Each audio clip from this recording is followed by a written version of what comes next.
Now try something else. I like vinyl myself. Someone played me. Where's that clip of Gary's TV show, the latest one, where JD, you pulled a clip like Gary and John are with a guy and is it more vinyl? And more vinyl, and they're talking endlessly about. I don't know who's watching this show. Are they getting any ratings? Like, how many people could be that concerned with vinyl? And I mean, all right, like if it was 5 minutes, fine, but they endlessly go and discuss vinyl versus digital. And then this guy is on, and he goes, "Oh my God, I can't stay." Gary, where's the latest clips? JD's putting them up now. Good.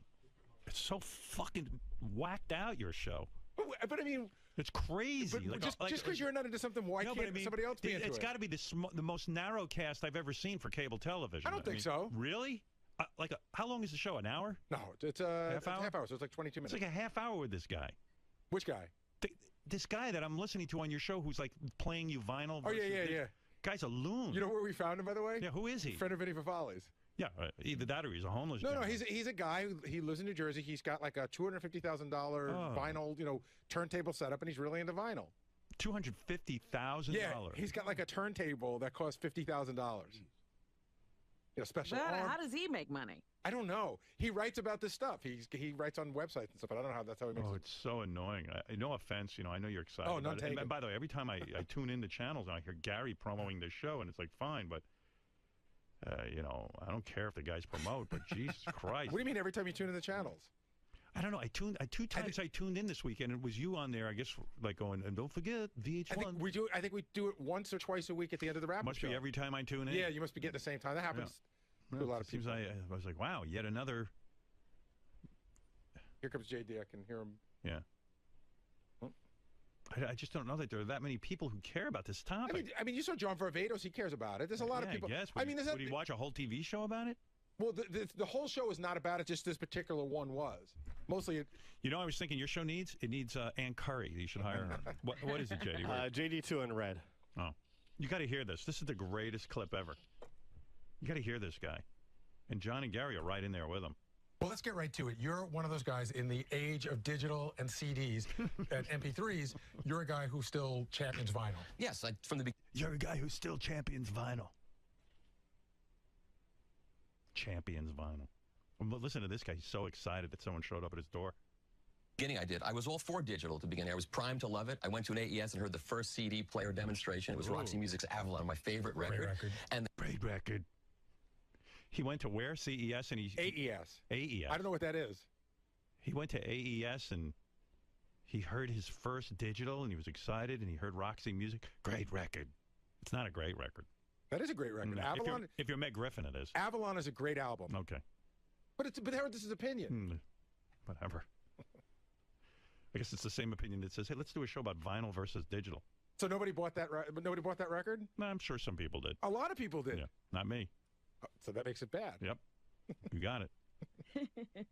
They put it on, and it was horrible. I mean, it was so horrible. It was so horrible. Oh, he's got these special ears. And it was just terrible. I shouldn't even interrupt this. Wait, I'm starting from the beginning. And they put it on, and it was horrible. I mean, it was so horrible. Starting a movement. And I started on my crusade in 1982. You must have been all alone. Yes. I was all alone. Because when CDs came out, everybody said they're easier to store. Right, they are. They don't store. They don't skip. They do. And they don't wear out. Right, and they do. And they sound better. That was the big thing about your CD. It's going to sound so much better than your vinyl. I think digital has its own qualities, some of which are very good. No noise, what's not there is great. Some things in digital are good, Robin. But there's something missing, apparently. Right, yes. Just has this thin kind of crispy quality that doesn't sound like live music to me, or music. It has this kind of mechanical quality. Why is that? I mean, in layman's terms, because the vinyl, I know, is deeper and a wider sound. This guy in Jersey, how does he know? I say digital preserves music the way formaldehyde preserves frogs. You kill it, and it lasts forever. Good. What is he talking about? What are you all talking about? Howard. I mean, honestly. We're doing a show. Hold on a second. We don't have a turntable. By the way, do you play any instruments? Are you a musician? No, but why do we have to be? I mean, I don't know, man. You're so into it. You're missing. Why don't you go out and play some music? Hold on a second. You're missing the point. And you know what this is? This is guys who don't play instruments making themselves involved in the music. Right. Here's what it is. He's all involved with his record. We're doing a show about collectors. Let me ask you something. You answer a question. I'm going to answer. We're doing a show about collectors. You said, why do you go talk? We're doing a show about collectors. There's a guy that's got 15,000 albums. Who cares? Maybe the whole show is ridiculous. You just asked a question. Do you interview people who churn their own butter? No, but I'm not doing that kind of show. If I were doing a show, not? if I were doing a show about pilgrims, What do you think of people who churn their own butter?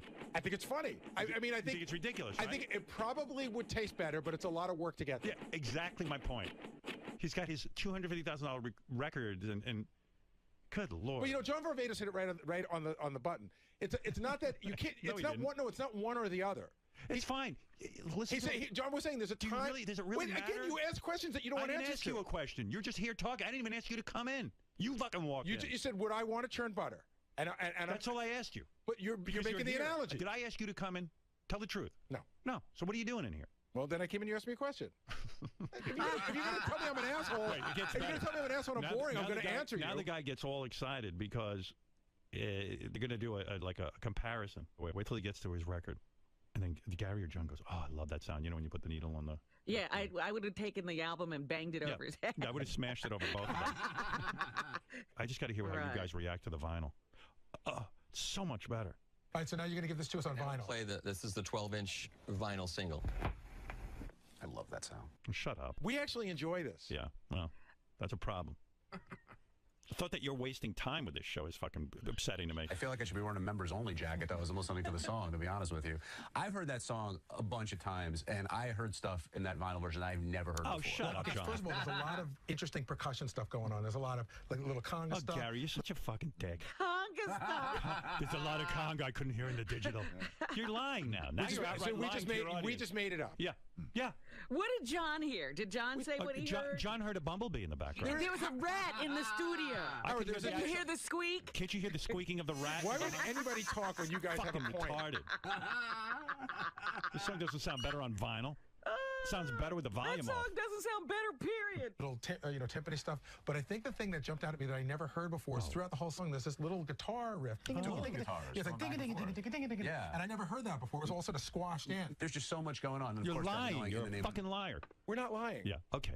You heard, you're such a liar. Love the first one. That'll get you out of your seat every time. In the name of. Yeah, exactly. In the name of. You do that too well, Gary. But, I mean, it's just another great You guys are great personalities. example of vinyl taking you deeper into a song, and you hear things that you truly never hear. God. You wouldn't otherwise hear. I absolutely heard the difference. You guys can take my job. You got it exactly. That's exactly right.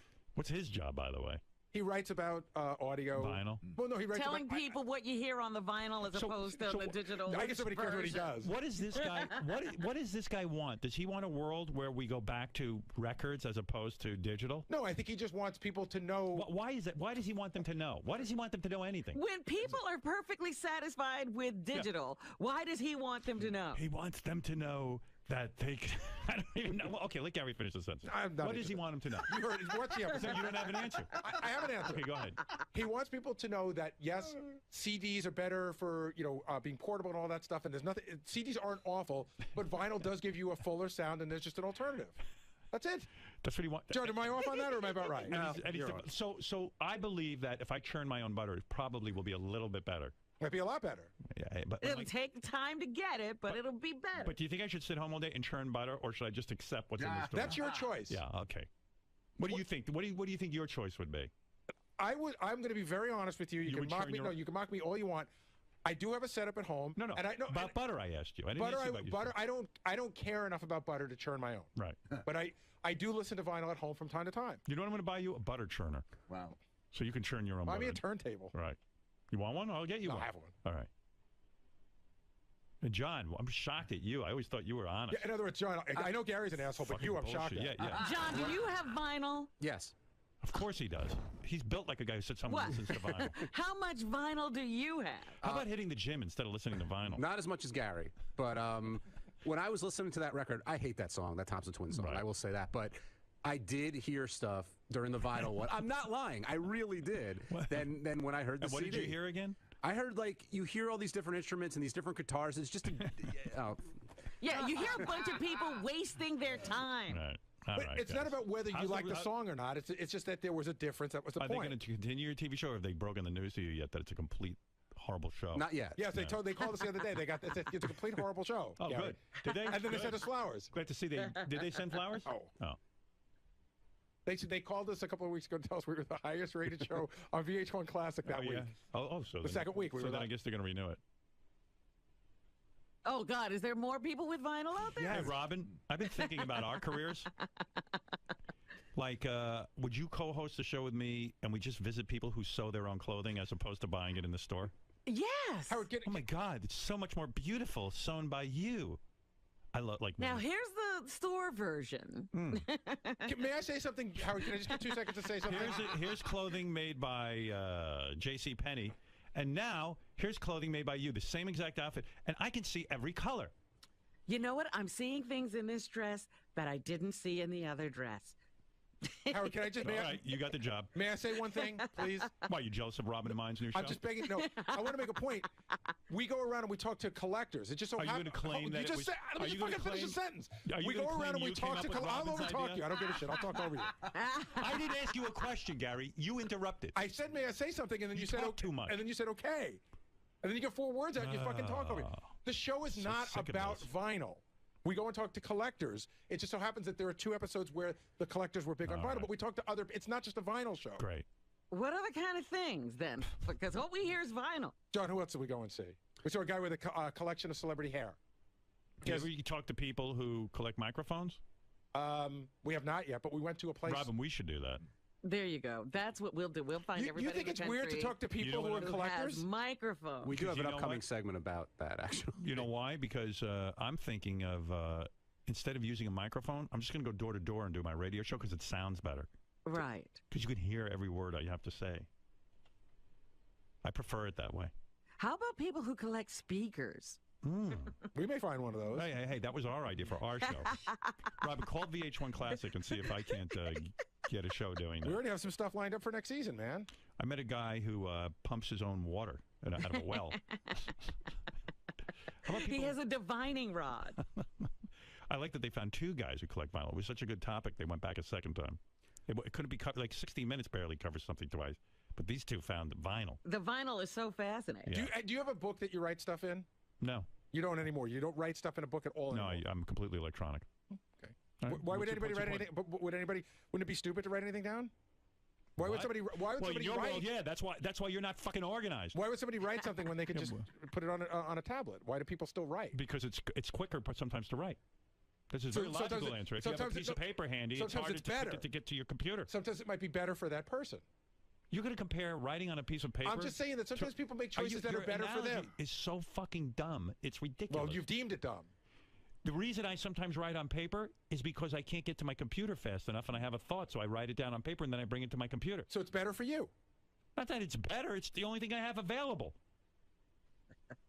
What are you talking about? A piece of paper is still relevant. A record isn't. To you. No, It's a to record, the world. A record is relevant to some people. You just equated something it's with a idiotic. practical purpose just saying- to a thing that has no practical All right, purpose. thanks, guys. I'm saying if something's All not right, bye, relevant bye, to bye. you, Yeah, it's not okay. relevant to anybody. I see your point. Okay, bye. Watch me. Goodbye. Can I say watch me? No, no one cares. Goodbye. You and John. So Go nice. back and work on this show. You work on a relevant show. It's this one. Or just go work on that full time and leave here.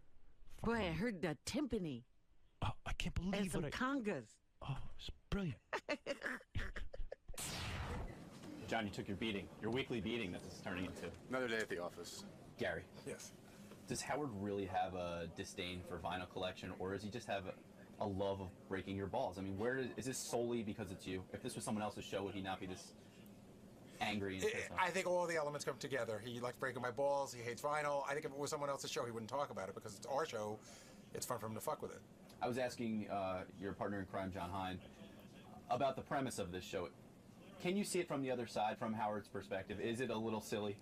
Well, here's the interesting thing. Howard's never seen the show. So he's basing all this off of blind observation? Well, a couple of sound bites that JD brings up, but he's never seen the show. But I don't think he's ever going to see it. I think he has zero interest in seeing it. I think he has zero interest in seeing it no matter what the subject is. You know the old cliche, any promotion is good promotion. Does this ring true in this case, or are you just... Yeah, no, it's good. I mean, if he talks about it, it's always good. It seems like when he talks about how bad it is, more people seem to watch. Going into this project, when the show was in development, did you see this coming down the pike? You always have to be ready for anything like this.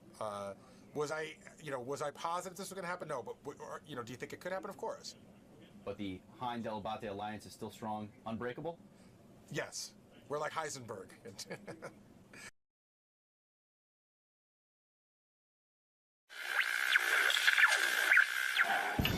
What happens when Howard Stern's staff asks him the questions they've always wanted answered. It's time to Ask Howard with Rachel Fine. All right, your staff's got questions, you've got answers. Let's do this. Mike Morales from Howard 100 News asks, who's on your dream A-list jam-packed Stern show? One musician, one actor, one comic. Well, we've had Jerry Seinfeld on. I really like him as a guest. I've had Chris Rock on. I love Chris Rock. Who is a comic I haven't had on yet? I recently had Gary reach out to Billy Crystal because Billy's mad at me, and I happen to think Billy's brilliant. He's mad because, who knows, Stuttering John asked him a question or something. Unfortunately, he still holds a grudge. I'm trying to think of a comic right now that I'd want to have on. All right, but musician, I've said this before, Mick Jagger would be really great. I'd like to ask David Bowie some questions. You know, I've had Bowie on musically, but never to sit down. I don't know that he would.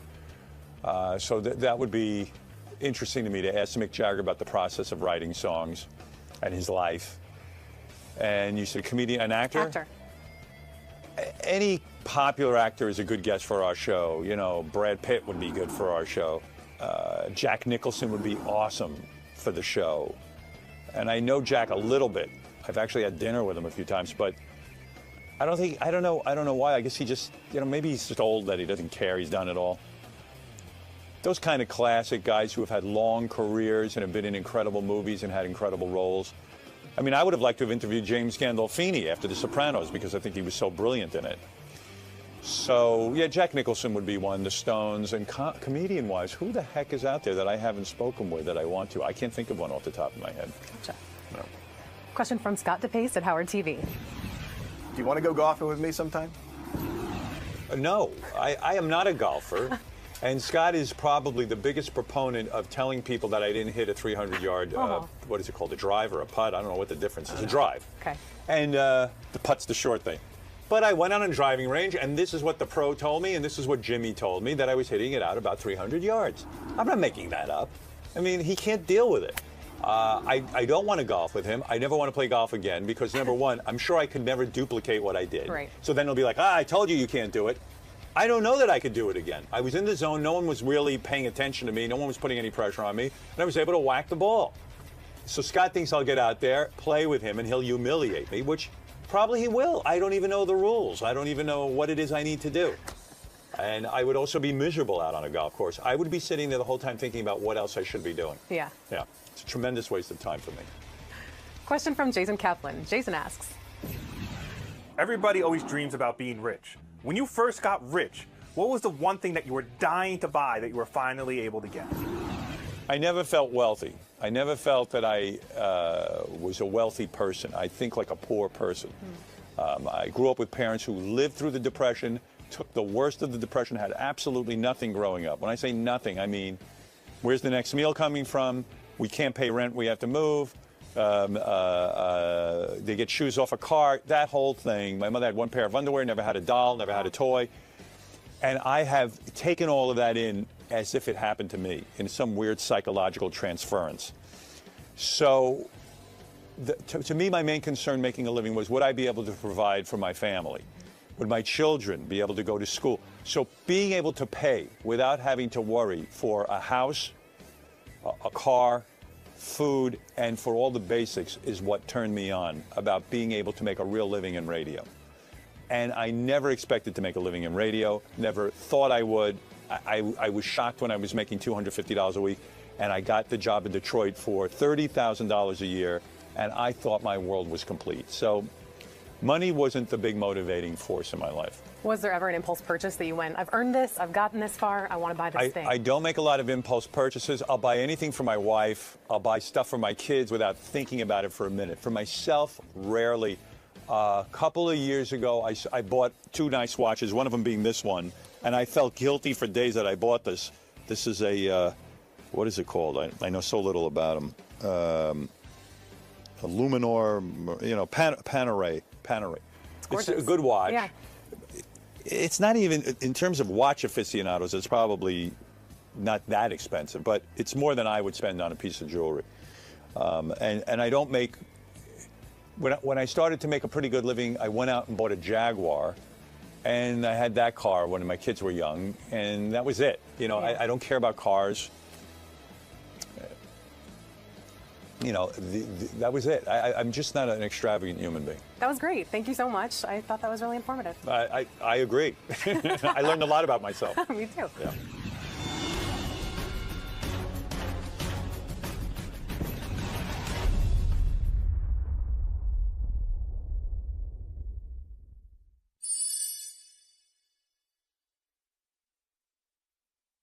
When Howard Stern's staff asks him the questions they've always wanted answered. It's time to Ask Howard with Rachel Fine. All right, your staff's got questions, you've got answers. Let's do this. 𝗦𝗵cie𝗄𝗿𝗄 from Howard 100 News asks, Who's on your dream A-list jam-packed Stern show? One musician, one actor, one comic. Well, we've had Jerry Seinfeld on. I really like him as a guest. I've had Chris Rock on. I love Chris Rock. Who is a comic I haven't had on yet? I recently had Gary reach out to Billy Crystal because Billy's mad at me, and I happen to think Billy's brilliant. He's mad because, who knows, Stuttering John asked him a question or something. Unfortunately, he still holds a grudge. I'm trying to think of a comic right now that I'd want to have on. All right, but musician, I've said this before, Mick Jagger would be really great.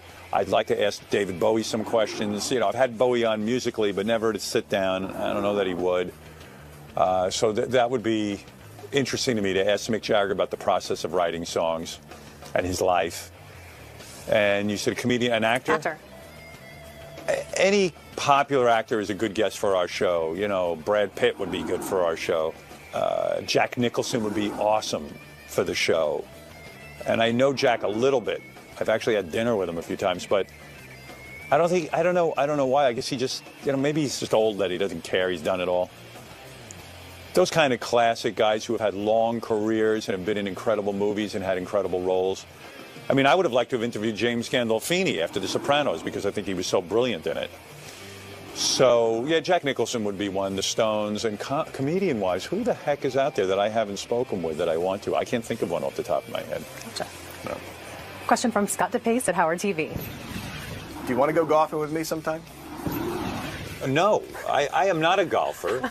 And Scott is probably the biggest proponent of telling people that I didn't hit a 300-yard, what is it called, a drive or a putt? I don't know what the difference is. A drive. Okay.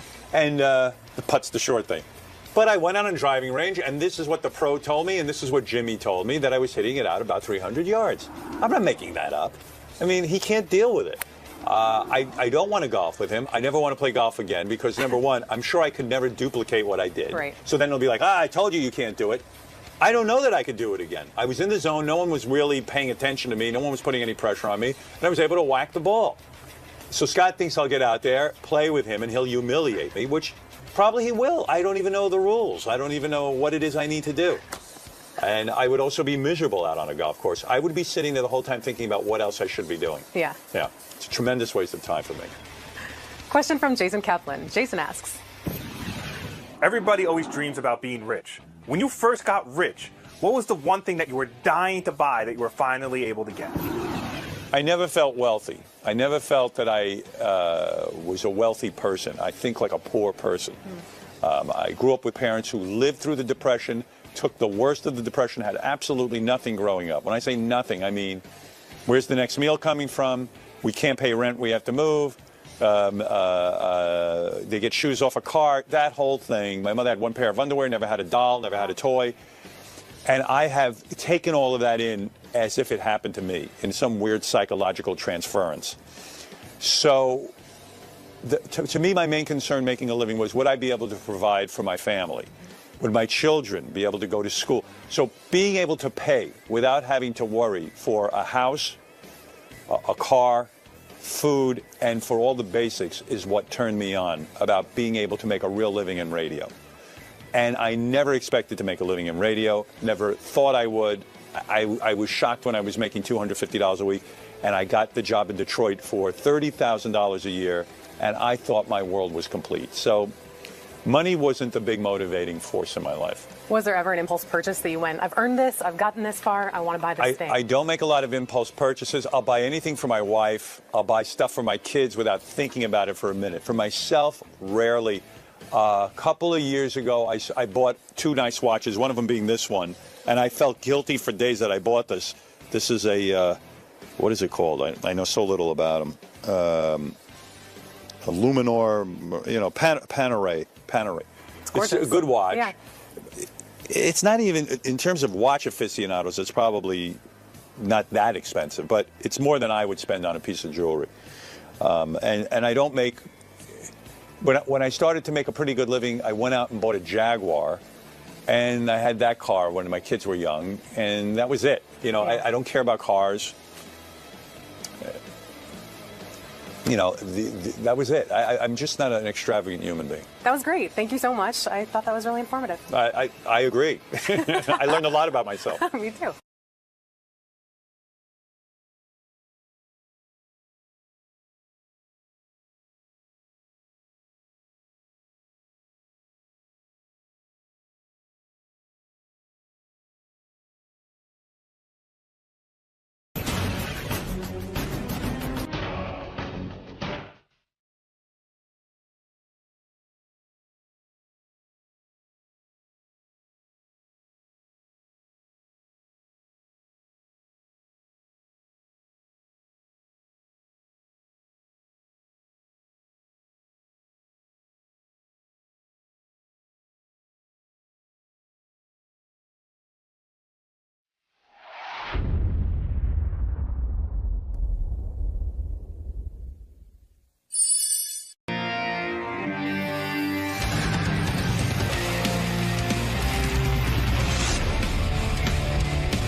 All right, do Richard notes.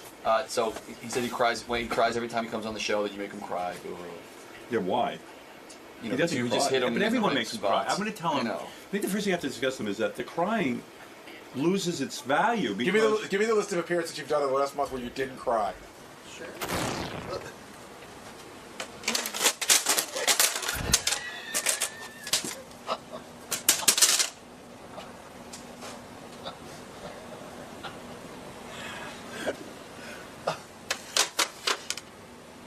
Are you looking at the Wall of Fame? What's that? They did not fall. They just fell? They all fell off the wall. Just now? Just now. What the hell is that all about? Ouch. It's like you have psychic abilities. Come on. He tried to kiss him. Go on, Mississippi.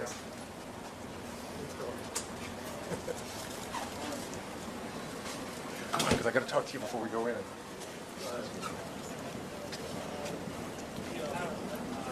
Don't you know how to say hello to ladies? Hello. I just realized I don't know what a mic is.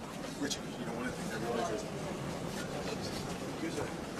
we use a headset, right, with a microphone on it, and with the hairdo, I'm just going to have to put it on. I'll just work with it. I'll put it on in a weird way. You know what I'm talking about? I won't miss it your way. Welcome. Are you looking forward to this? This what? Reuniting with Howard. Let me just a minute. Yes, I am. And that's it? Just a minute. I think it's going to be refreshing. And what are you anticipating from Mr. Stern today? That he may find me prettier than his wife. Would it be okay if I showed your lovely outfit? To a who? Just the viewers. What outfit? Well, this beautiful dress here. It's just something simple, you know. It's just a $6,000 simple black dress you can wear anywhere. You can wear it to funerals, to parties, to weddings. You can, you know, bring it to the side and tie it for the beach. You could, you know, wear it outside, just letting the breeze hit your skin. You can wear it, when you bring it up, you can wear it to look like Jessica Lange in American Horror Story. You can wear it backwards, and it looks sort of Grecian. And it's versatile enough for morning radio? It's very versatile.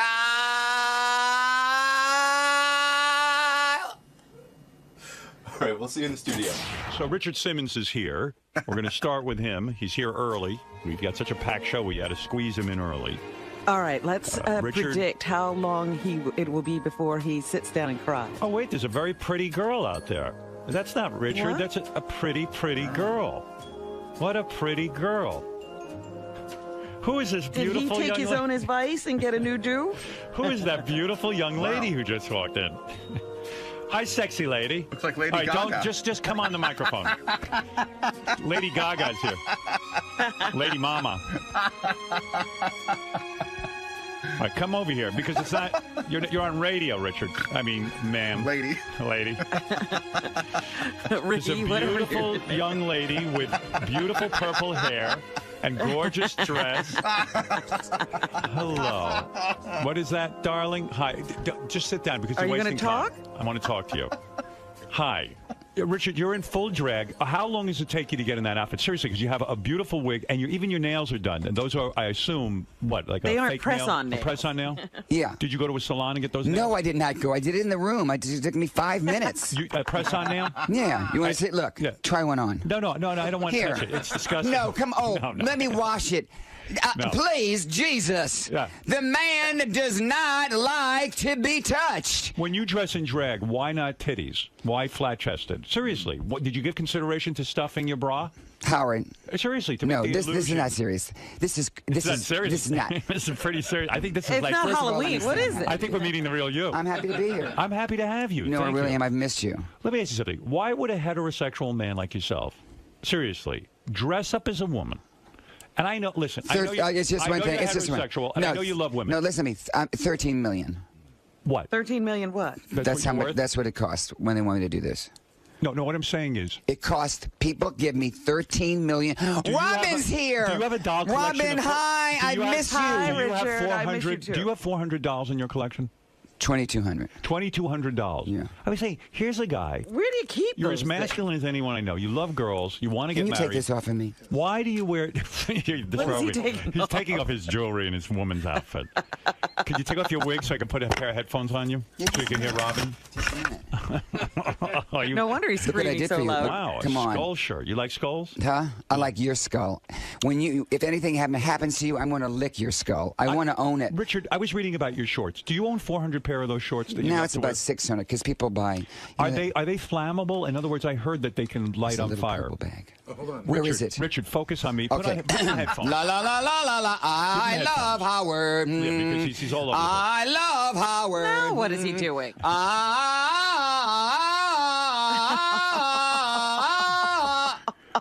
Your new single is. Go Hairdo. back to the shorts. I'll go to hairdo in a minute. Yeah, these. Seriously, are they flammable? Yeah, that's why they got rid of them. So they don't make those anymore. Well, they make a new. Dolphin makes the new short, but it's not like this. The problem is this material is flammable. So you have. But don't get any ideas. You have over 1,000. You know, I don't want to end up being like Sissy Space I Can Carry.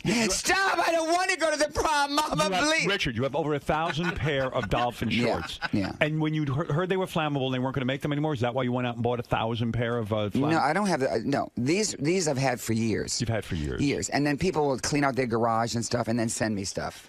And then I give it to people. People say I'm dressing up as Halloween, and I send them. You know. Right. I need the purple bag. Okay. I want it now. I have to hold your microphone. I'll do it. Somebody else get the purple bag, Gary? Mother, daughter, mother. Where's the pictures? Right here. Richard. I got to show you this. This is going to bring back a memory. What is it? All right. First, I want you to see this picture. What is that? I don't know what that. Oh, that's when you dress like a man. Look. Yeah, I remember that. That was great. That's drag. Howard. Do you remember that day? Do you remember that day? I do. You were Get me the fabulous. purple bag. I'm decided leaving. to dress as If a I man. don't get the purple bag, I'm going to go do an What are you gonna oldie do? station. I'm not kidding. It's on its way. What's in the purple bag that you need? I'm just taking this off and fluff my hair so Okay, I can. good. All right. So, did you like hairdo? Richard has a new single out called Hairdo. This is serious. Yeah, it's serious. It's as serious as anyone can be. What the sales must be through the roof. When I heard this, it's a rap song featuring you. Yeah. It's fantastic. When did you get into rap? When did you first discover you could rap? Well, Look at that I hairdo. just decided. Put the wig back on. I'm trying to find something to throw. No. Seriously, why you have to say those things to upset me? Stop it. No, You I look mean it. great. You always have to put. There's something you always have to put down. You're 65. You look like you're 20. Yeah. Are you 65? Yeah, I'm 65. That is unbelievable. Do you think about death at all, or are you just one of those people that can't even face it? I watched over and over the burial of 𝗦𝗵cie𝗄𝗿𝗏. Right. And why 𝗦𝗵cie𝗄𝗏? Were you a fan? Because it was a beautiful where do you coffin. have that? Right. And she had 5,000 flowers. Where do you see that? Where do you get Where do you get that? Or take away his microphone. Now he has one in his headphones. That's good. Yeah. So now I did hairdo. Yeah. I think that music is wonderful. We love music. It's our therapy. It makes people happy. Who invested in this? In other words, you had to go in a recording studio. Did you put up your own money, or did some record company put up money? No, I put up my own money. I had to figure that. Chris Phillips and Kathy Phillips, they do the music. All right, here is hairdo. Let me play it for Robin, who has yet to hear it, which is unbelievable that she's the last person in this country who hasn't heard I don't know where I'm. We're ready. We're ready. Here we go. Wow. It's action-packed. Short, long, straight, or curly. Get something cute. Wait. All curly. Get something cute. Get something girly. Short, long, straight, or curly. I'm going on tour. Are you? I did 29 songs I've written, and I'm doing duets. No, I am. With who?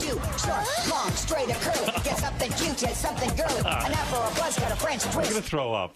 Richard's coming on to me.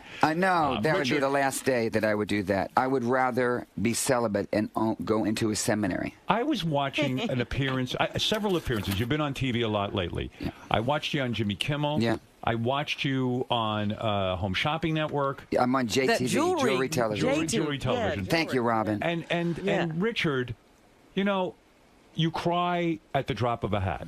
And you cry. He's going to start with me. And you all two are being quiet. No, I want to say something to you. If you cry everywhere, and a lot of the times there's no, I don't cry there's no everywhere. actual tears. You know, Howard, don't do this. I want No, to don't do talk to you this. about it. I Do haven't this. talked to you in a while. It's not a put down. It's It is, not. It's because, a question about no. your performance. It's not a performance. But it okay, is. listen to me. You when are a performer. I just came back from São Paulo, Brazil. I know, you dug a well for an orphan. Yeah, let's breeze over that. Do you breeze over all the charity things you do? Yeah, but you dug a well. No. You dug a well for an orphanage. Am I wrong? Yeah. Okay. But this that is was very Well, lovely. that's beautiful. But this is the beginning of going Did you dig the hole yourself? No. Stop No, I it. just Sit want down. no because Sit I get. down. No, seriously, what happened at the orphanage? Well, the water was contaminated. How did you learn of this? A friend of mine told me about the orphanage. A friend says to you, hey, there's an orphanage, they have no money, Yes. they need a well. Yes. And what does it cost to dig a well? Quite a bit of money because you have to In go other words, 300 Did you have to do feet this down. on your own? In other words, you put up all the money? I put up all the money. How much did it Wow. cost to dig a well so other people can get involved? Would you say? $30,000. 30 grand. Yeah. So But now it's these very children gracious. have water to bathe in. The kitchen has water to cook in. They have water to drink. But this is just the beginning. You know, you do a lot of charity work, and also your wife does. Yes. And there are 6 million orphans, and there's orphanages It's all horrible. over It's the an world. epidemic, and that's why these fucks who are against abortion. All right, You all know, right. There's all right. so many unwanted children. But Am I here's what- correct? here's the- Do you agree? yes, Where do you yes. stand on abortion? I know you're a Catholic, but where do you stand on it? I really don't talk about politics. You never. No, it's just. Do you not. vote? Yes. You always vote. Always vote. Did you hear the Pope? Did you Yes. think that was great? Is this terrific? I think this Pope's a really fabulous Pope. I'm with you. But let me say this. I went to Sao Paulo. I built this is the beginning of what I'm going to do. I have a foundation that's called Richard Simmons and Family.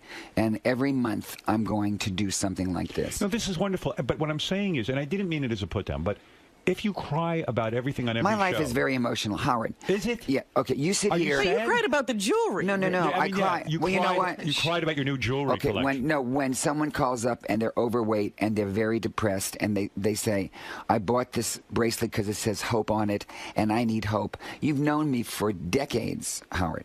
And you know... Is it all genuine? It or is some wasn't of it a that racket? situation. Is some of it a racket? Because I think you're one of the most No. honest. I'm going to compliment you. Out of all the exercise gurus that I've ever heard, I think you're the most effective, and I'll tell you why. You are a realist. You get a hold of overweight people.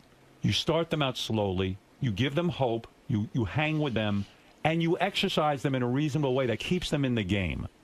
And you teach them about diet. I have a lot of really reason. I believe that. Yeah. I'm not putting Robin, you on. and you know, Yes. Robin, and we've been friends for years. I call 30 to 40 overweight and obese people a day. Some of them are anywhere from 250 to 800 pounds. Now, this is very emotional. This isn't like I'm calling someone who has to lose 10 pounds. Right. These are people that may have been abused, may have had a bad divorce, kids taken away from them, a loss of job, and now they're housebound. Now, I am very, because I was overweight, this is very sensitive to me. Hey, I heard it. You talk as a child. You were obese, right? As a child, were you a model for for overweight, fat kids? Were you a fat kids model? I heard a story. Now tell me if it's true or false. You modeled and you made so much money. Why can't I interview you? I'm having an asthma attack. No, you're not. Stop it. That's a fake. You can't talk like that if you're having an asthma attack. When you were a child, did your mother take you to model and you made enough money that she invested the money in an apartment or several apartment buildings in New Orleans? No. And that you were a millionaire before you even started being an exercise guru? I was successful doing modeling later on, and my parents said, well, this was just a fluke. You need to really not spend this money. And were you an overweight model? I was. Yeah, they were called chubby models. And could you make that kind of money where you were doing well? I mean, because regular models don't make that much money unless they're supermodels. No, I did well, but but when you're overweight, it's sort of a paradox because I tried to lose weight because I hated the way I looked, and I thought others hated me. Right. And so, what are we talking about? I'm not here to talk about that. All of a sudden, you're going down, ease on down the wrong road. Why are you it's like Dorothy. It's like you're Dorothy, and you got Toto, and you're going down the wrong. But you can't Why come am I in I'm here to say, you can't come in. I love you. Stop. Come here, touch me. No, I don't want to touch. Come here. No, I want to say. No, just I've taken a shower. I've cleansed. I don't want to touch anybody. I went to St. Patrick's. I cleansed with holy water. It's not you. It's just I don't want to touch anybody. Anybody. Why is that? Because I'm a germphobe. Look. What I'm saying. Can we just hold hands for a minute? No. I've got to. What if I spread this? Look. No. Wait, look. No, I'm really not look, into it. Look. I don't care. I don't want to hold hands. Okay. I don't. Please Can we stop. do E.T.? Are you afraid of germs? Do you scrub? Because you shake a lot of hands. Oh, damn Spot! Oh, damn Spot! Leave me! You know what I'm worried about with you? Yeah, what are you worried about? Dick Simmons here. What are you worried about? First of all, why won't you talk about your early life and modeling? Sometimes it's painful. It's too painful for you? Do you have parts of your life that were painful? Absolutely. I know them, and I'm not going to bring them up because I'm a Gentile man. No, but I certainly am. I came here to talk about a couple things. I came to talk about... Yeah, but you can't just plug. It turns people off. No, I'm not... Listen to me. I'm only here. I'm not here. I don't care about plugs. Yes, you do. I have hair transplant plugs. You can have them. What's going on with that? Now, I read somewhere you have to spray your head. Well, I have bald spots. Do you have a bald spot? No, I'm pretty good. But you will one day. You think? I don't know. I'm doing pretty good. Listen to me, Beelzebub. One day you will. Why did you get hair plugs? Why didn't you just shave your head? Because I look like Annie that had been in a fire. You were concerned about your appearance? Let's say that a woman has an illness and she loses her hair and she looks in the mirror. It's all about how do you look in the mirror and if you like yourself. And when you look in the mirror, Howard. Are we too concerned with all of that kind of shit? Seriously. We are too concerned, but if you look in the mirror and a man is going bald and he doesn't like what he looks like, then... It's okay to put but it's very painful, isn't it? Where do they get the hair from? Now it's all new. No, they do a better job. They go, listen to how it goes. That's how they do it. But the only reason I get a lot of emails and tweets about this show. No, but it talks about hair transplants. No, you're gonna wait. No, you're gonna wait. No, you're gonna wait. I'm worried about you. And they say to me, I'm worried about you. I'm so worried about you. You're spreading yourself too thin. You sit there with the talent people. Then you do this. Then you go to the large mansion. Everyone, did you know it takes 20 minutes for Howard to go from the driveway to his front door? That's not true. Hi, this is Dick Simmons for Celebrity Homes. Are you wearing women's perfume because you have a No, I'm wearing Brute. Wait, I'm worried about you. You shouldn't be worried you never about had me. children of your own? White zone. Come here, give me that. The white zone is for loading. You know what? Are you sad you never had children of your own? I exercise children all over the country when I do classes. Are you sad you have no partner, no love? Because you know what it is, Howard? Do you have someone in your life? Let me just say this. Give me a second to put my thoughts together. Okay, good. All right. When I first met you. No, do you have someone in your life or not? Tell the truth. I have the world. I'm being serious. I'm being serious so sad. too. You find it sad? Do you like going home alone and not having I didn't say I was going home alone. When you have 14 housekeepers. I know, but that's and not... sometimes we reenact the Last Supper. Well, you should see us. It's, here's my life. Is physical love important? Okay, here's my life. What about physical love? I get hugs and kisses. So you Let don't me care just about finish my jacking off sentence. or anything? Honestly. Oh, my. I've never had Robin. that discussion with you. Robin. What is he? Where is he going? You don't Have you ever been stabbed with an afro comb? Have you ever? Have you ever? Actually, yeah, I have. And now Breaking Bad. Oh my God, no, Howard, you're in Breaking prison. Bad? Isn't that a great show? You didn't see me dressed up as all the Emmy people, did you? No. I dressed up as him. As Breaking Bad? Yeah. And where was this shown? This was On the all Emmys? over. You know, this was Were you on all the over, Emmys? but it's all about you and your radio show. Were you on the Emmys? I've got a radio show. I'm Howard Stern. Here, all What? right, let's talk about some things. Okay, but here's the reason one of the reasons I came here. Okay. Because we have a lot of the same clients, same fans. Sure we do. And so That's I always come unbelievable. here. We should have a convention. I together, always like come the here. bronies and the. I always come here Theme to songs. inspire You do. people to You do. perspire. Richard. Yeah. Do you think about now? You're a senior citizen. Do you think Wait, about do you think about death at all? Do you think about?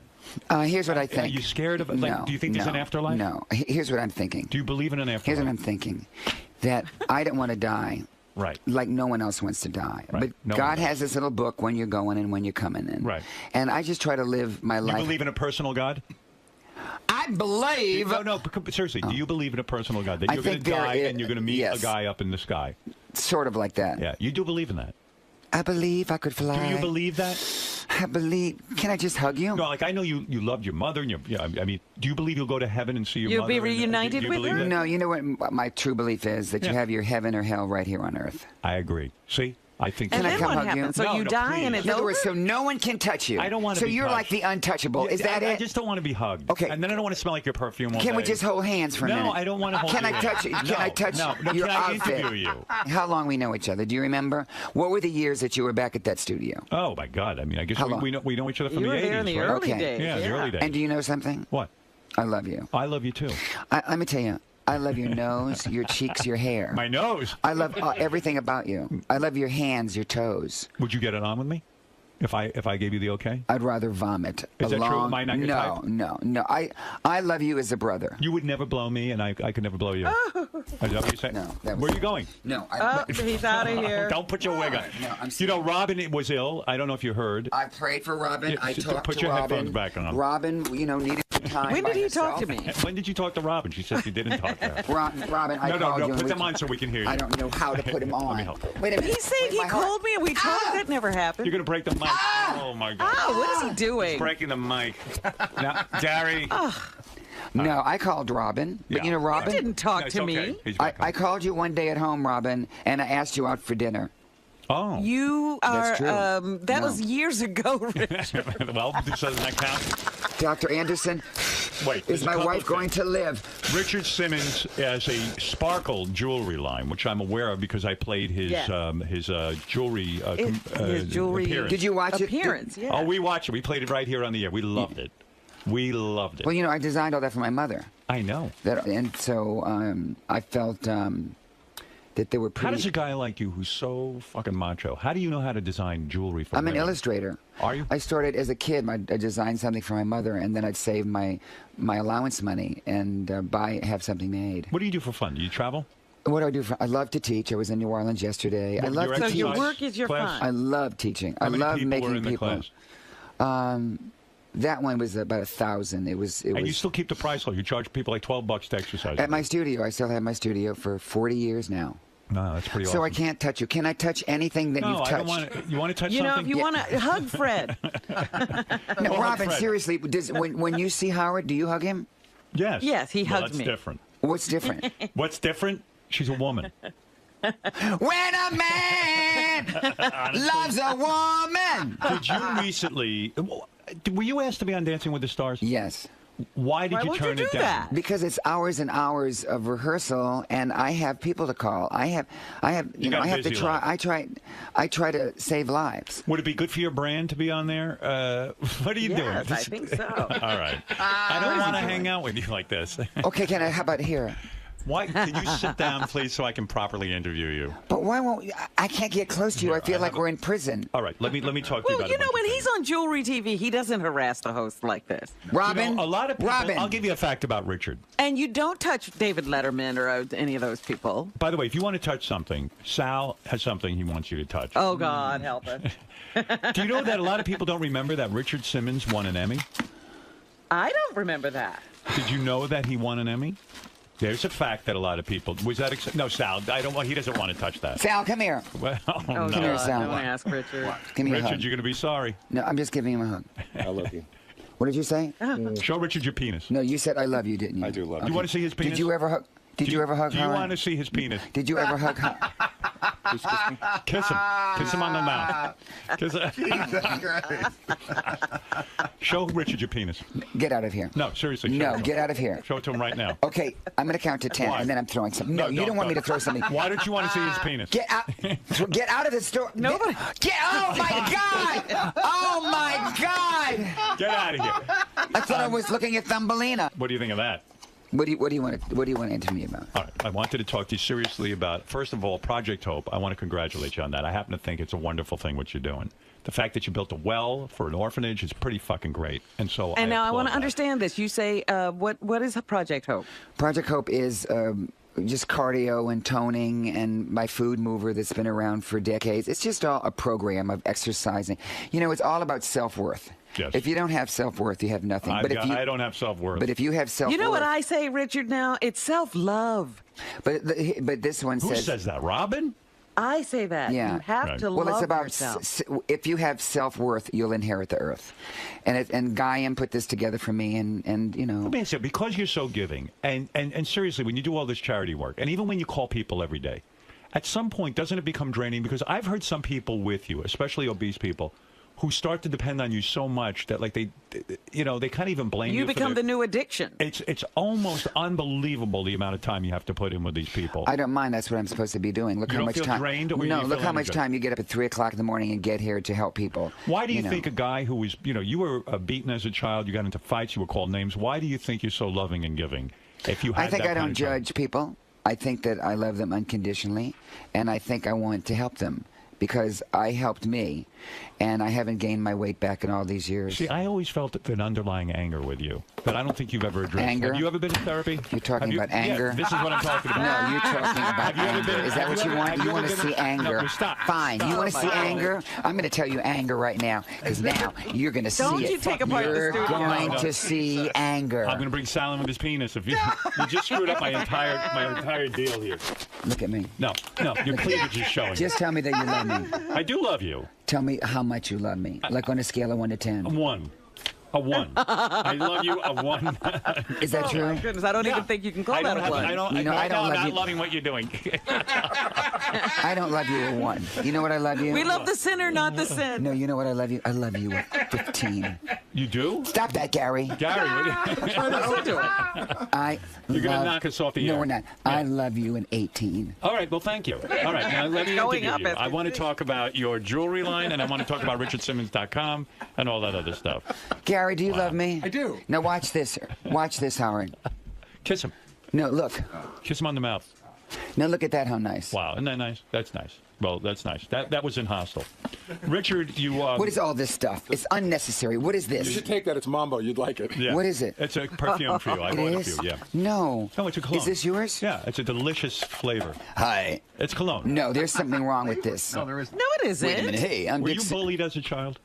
Were you bullied? I'm gonna just tell you one story that's gonna make you very sad. Go ahead. Give me a story. When I went to the bathroom, and you close the door to go to the mean here? bathroom. Okay. No, when I was a kid. Oh, okay. They put lighted fluid under the door and light it Who's they? Oh. in high school. The other students? Yeah. Wow. So Why? Because you were... because I was fat, because I was different, because I sang songs, because Were you joyous as a kid, or were you... joyous, very. My whole when life kids has are lighting the been bathroom my on whole fire. life has been, can I make somebody happy? Can I make somebody laugh? I know you love women, and I know I know you fuck tons of broads, and that's Yes. your business. You know something right But now? were you I'm leaving perceived- here. Were you Well, perceived Dick as, Simmons does. as effeminate as a child? Yeah, I was perceived more than effeminate, different, a little silly. You didn't try to disguise when you were in high school. Did you try to tone down your natural? I tried, but wearing my mother's heels to class. No, was you come on, be serious. No, I was me. I always was me. There's a lot of This people. is you. There's a lot of people in this world that are afraid to be themselves. Are you hosting the Pride Parade? What did I read? No, I'm doing. I'm in the Macy. I'm in the. No. The Thanksgiving Day 2013, parade. Richard appeared at an LA Pride kickoff party.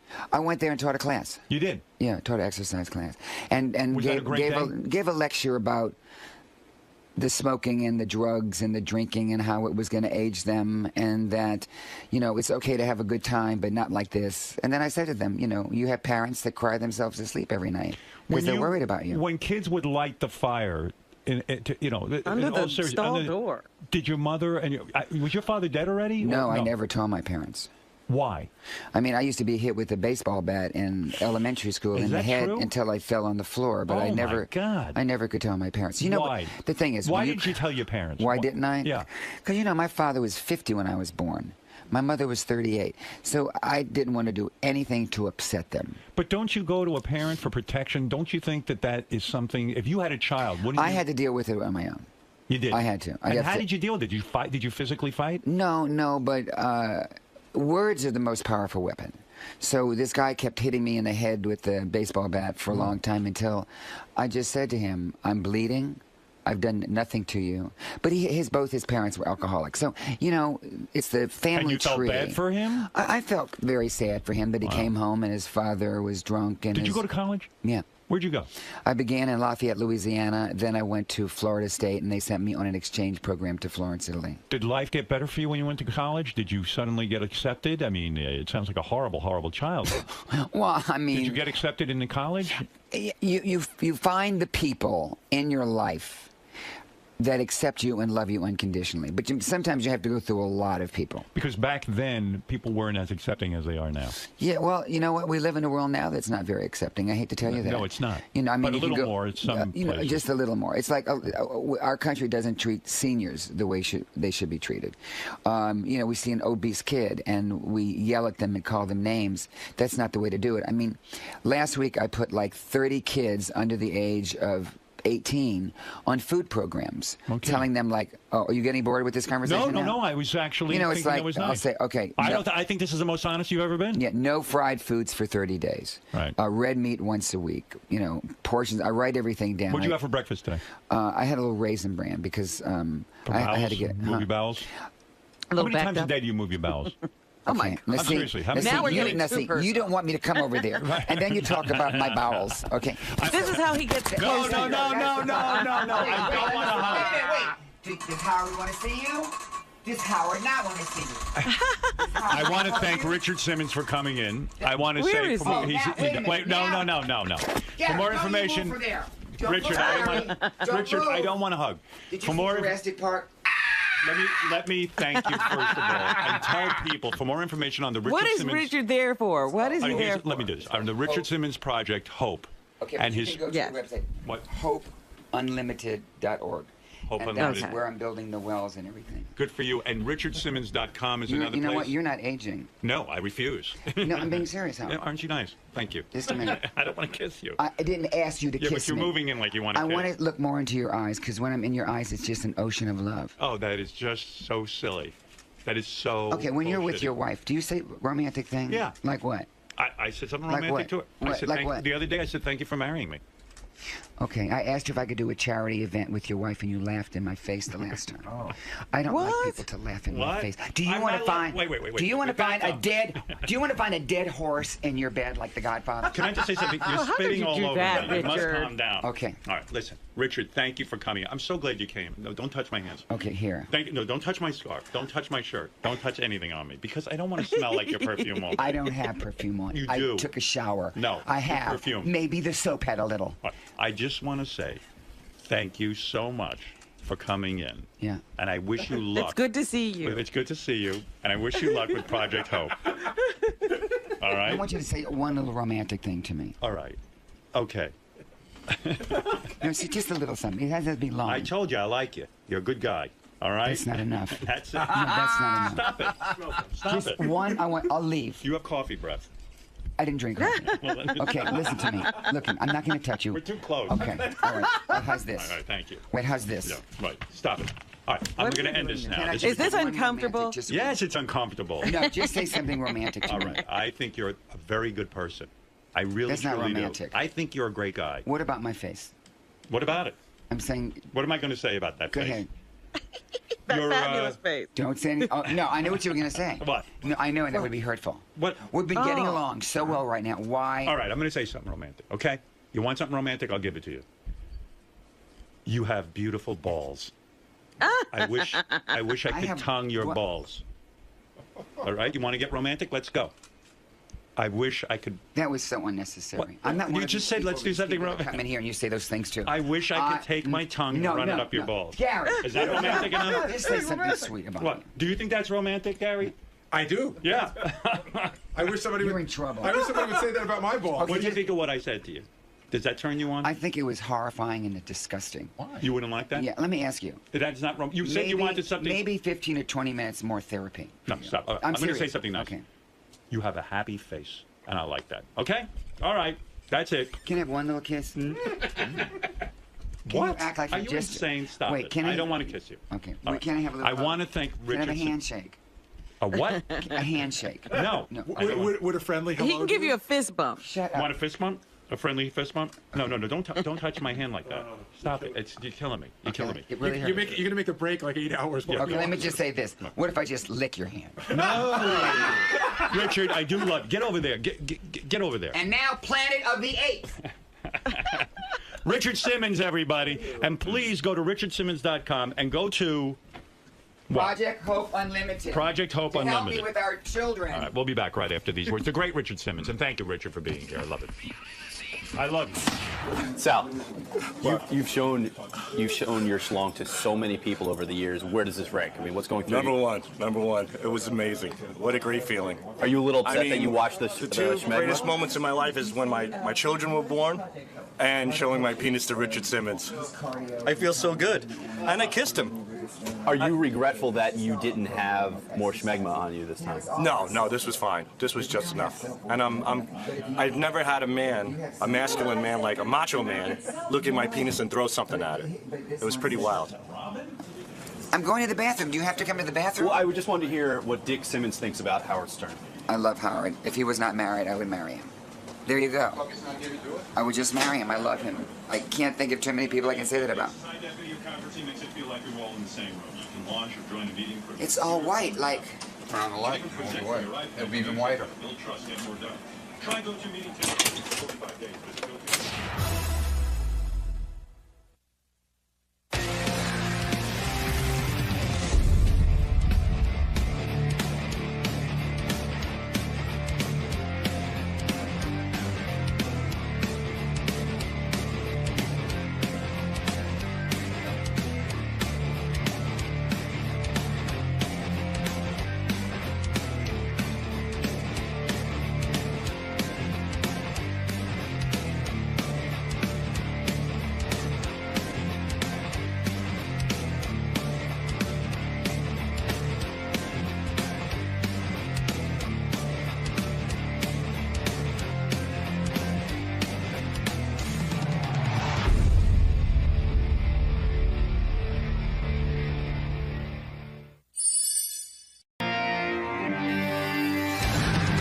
I don't know if you want to get the Eric Stoltzing, how he was supposed to be the Marty McFly character, and then he was dropped after 4 weeks of filming. So if I can comment on that, what I read in Rolling Stone was he was doing Family Ties, and he was working on Teen Wolf.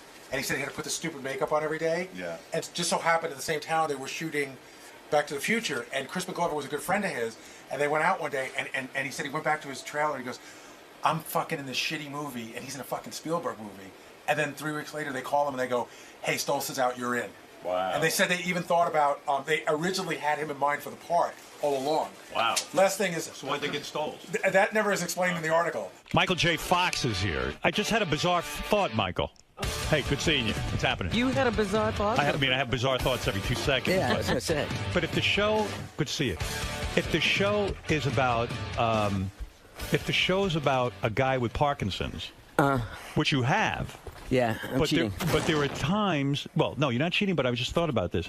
There are times on the show where you have to portray Parkinson's, but if you're not having any symptoms at that moment, then you have to pretend to have Parkinson's. You have to act them. It's funny. You're the first person that's keyed in on that. Yes. Yeah, there are times when I have to fake that I'm symptomatic, and it's strange. It's confusing. It is confusing because, you're playing yourself in essence. You're playing a guy who had to leave television because he's diagnosed with Parkinson's, which, by the way, I would imagine most people don't even know how to react when they're in the room with you.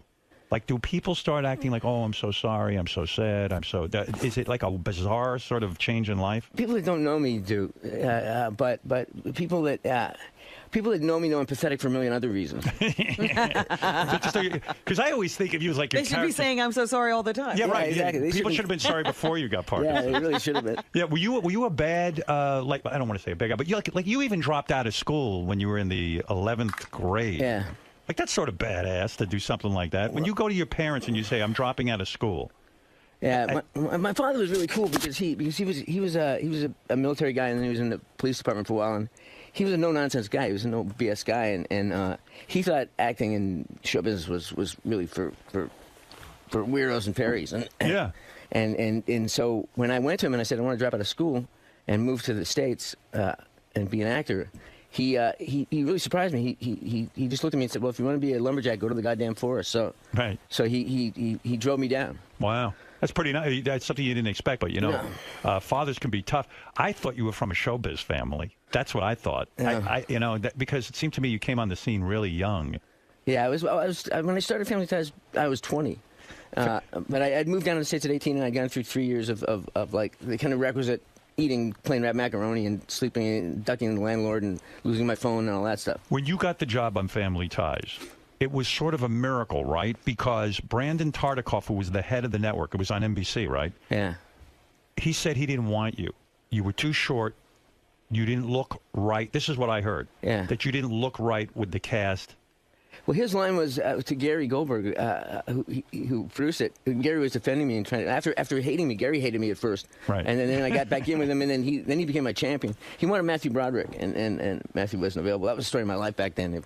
Right. I found out about things after Matthew turned him down. Is that debilitating as an actor when you find out the role you got was just turned down by a bunch of other people? Like, don't you want to feel special, like you were the only guy who could play that role, or you didn't care? As long as the check's cleared. Really? Yeah, I mean, it didn't bother me too much because I was just a punk up and coming kid, and but when Gary was fighting for me with Brandon didn't want to hire me, wanted to fire me after the pilot.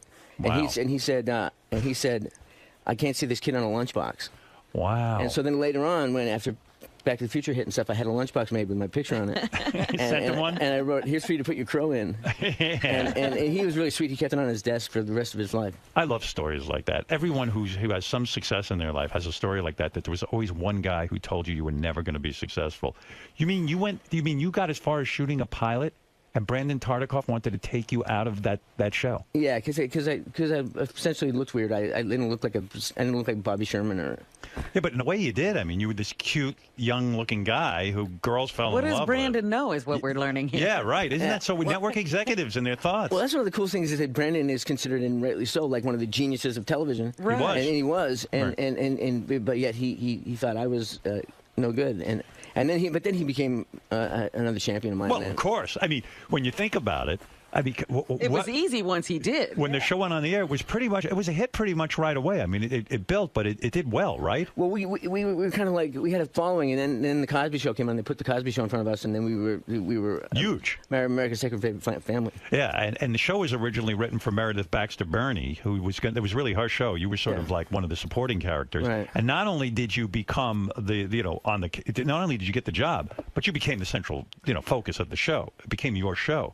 Yeah. So at what point does Brandon Tartikoff walk into the dressing room and say to you, "Man, was I wrong about you? Please forgive me. I am embarrassed"? Well, he was so great. He was such a nice guy, and he came in about 84. Oh, I love that. And he really, and then we would have lunch all the time, and he was just such a great guy.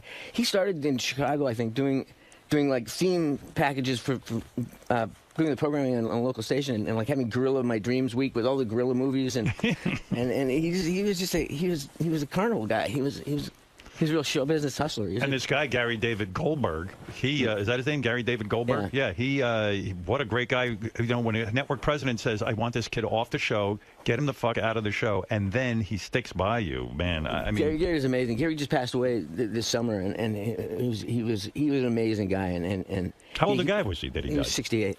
What did he die from? He had brain cancer. It was really quick. He felt ill last Thanksgiving, and then he was gone by the summer. Were you close with him even to this day? Yeah. You were? Yeah. I in fact, did the kind of controversial memorial thing at the Emmys. I did a tribute to him.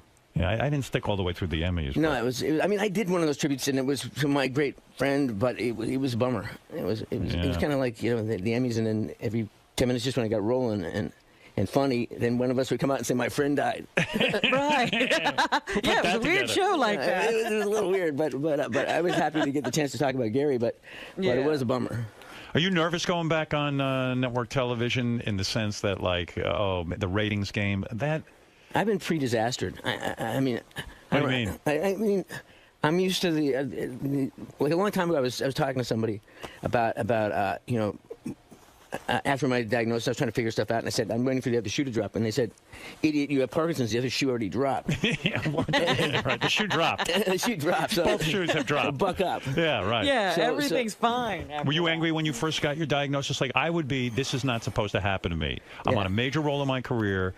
I've got a great wife. I've got a family. This just doesn't happen to me. Yeah, I had that reaction. I had that, like, no, let me come back in the room and deal with the fact that I'm Michael Fox, that this isn't happening to me, that I'm not an 85-year-old man. Right. And in the way that he put it, too, when I was diagnosed, he said, he told me I had Parkinson's, so I'm dealing with that, and then he said, but don't worry, you have another 10 good years left to work. Yeah, and I was 29 years old. Right, unbelievable. Wow. So that was 20-something years ago. So. And people, like, right away, when you came out with it, I remember some people were angry you didn't tell people right away. Everyone had judgments to make. I don't know why. And then they decided too that this guy's going to be dead in a year. You don't die. Right. You just have to live with the symptoms, I guess. And it was really strange because everybody had an opinion about it, and that kind of really helped me because I realized how bullshitty that was. Right. That the only opinion about it that mattered was me. Yeah. And it was funny too because I testified in front of Congress about funding for Parkinson's and really early on and I didn't take my medication because I wanted them to see what it does to a person. Yeah. And then a lot of people had opinions about that. How dare he not take his medication? And I thought, how dare I not take my medication? What the fuck? Yeah, I mean, what's that to them? Who do you have to do with the guy I got pissed off at was Rush Limbaugh, and I was so angry because you were in. I remember the story was, it's been a while. You were endorsing a candidate. I think it was a Democratic candidate. I was endorsing a thing of pro stem cell. So whoever was pro stem cell. Right, and thank God you were. I mean, when George Bush was president and this ridiculousness and restrictions on stem cell, I said if this guy had a son or daughter with Parkinson's or a major disease, he'd fucking want stem cell research. Yeah, absolutely. That's the same argument with abortion. Yeah, if his little girl got knocked up or raped, he'll squire away somewhere and get her an abortion. Don't worry about it.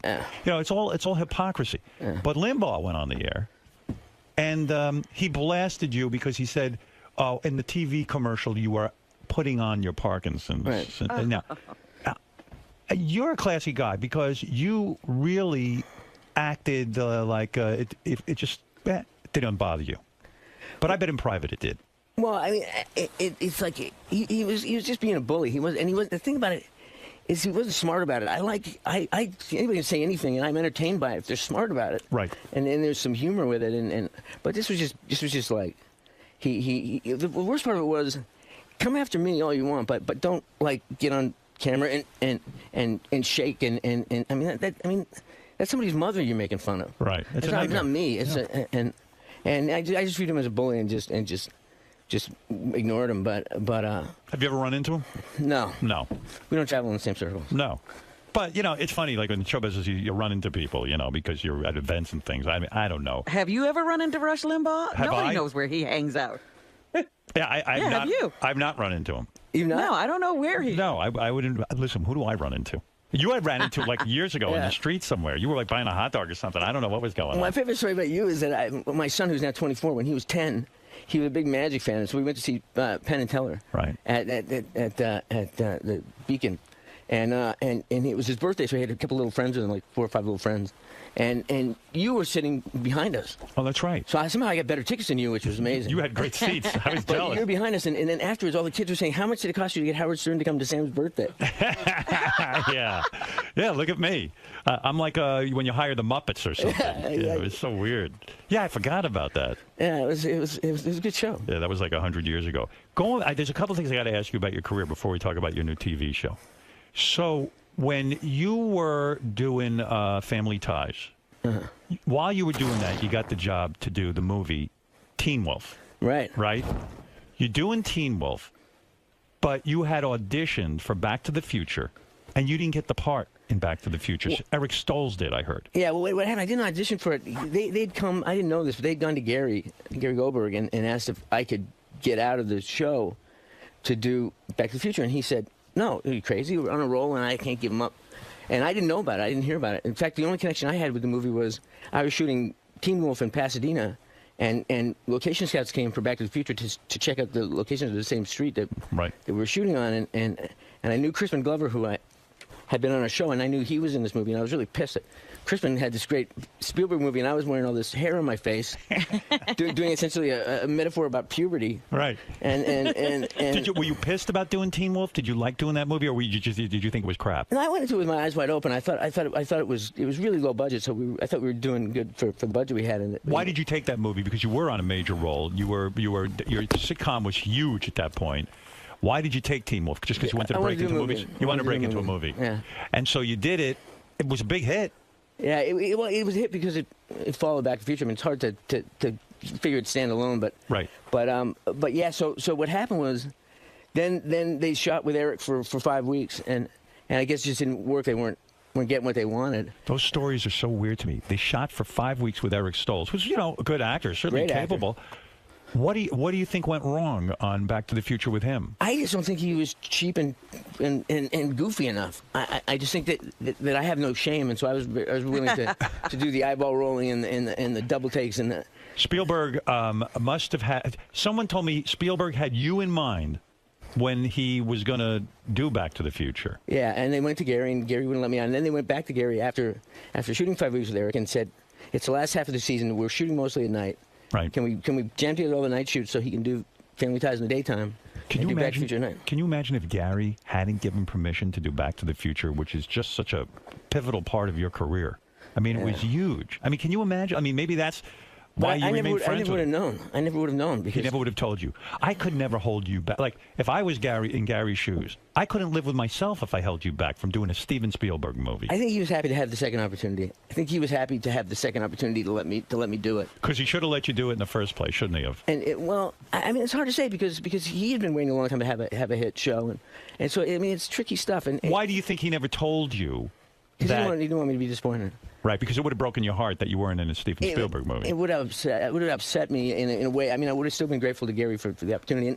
And what I said to Gary was, I won't let you down. I'm not going to do this movie and have it do well and then bolt. Right. I mean, I'm going to stick around. I stuck around for 7 seasons. Yeah, you did, which was really good of you, because after a success like Back to the Future, and it's a franchise picture, and probably at that point in your life, when that movie comes out and it's huge, everyone in Hollywood probably wanted you for films. Most people would have done a really scummy thing and split the TV show. It never occurred to me because Gary was just so good to me, and it was.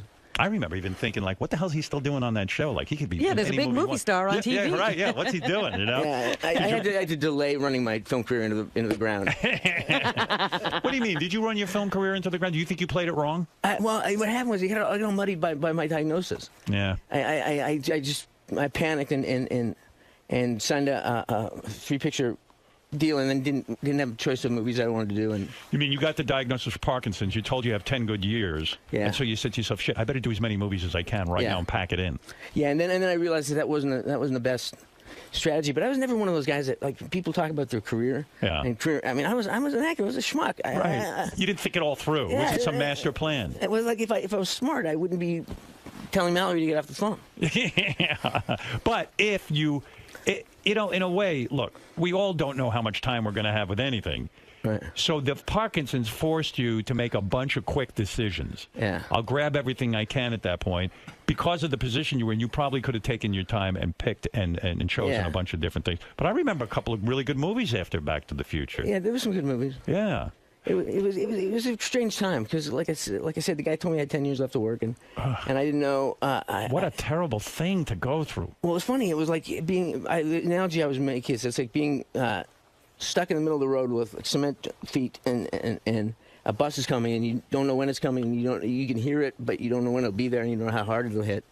And then I realized it was stupid to I mean, eventually over time I realized it was stupid to be waiting for that.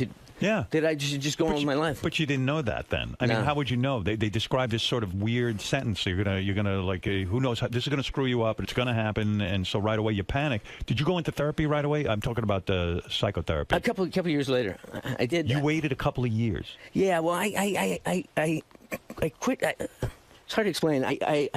My first reaction to it was to start drinking heavily. Did you? I started. What's heavily?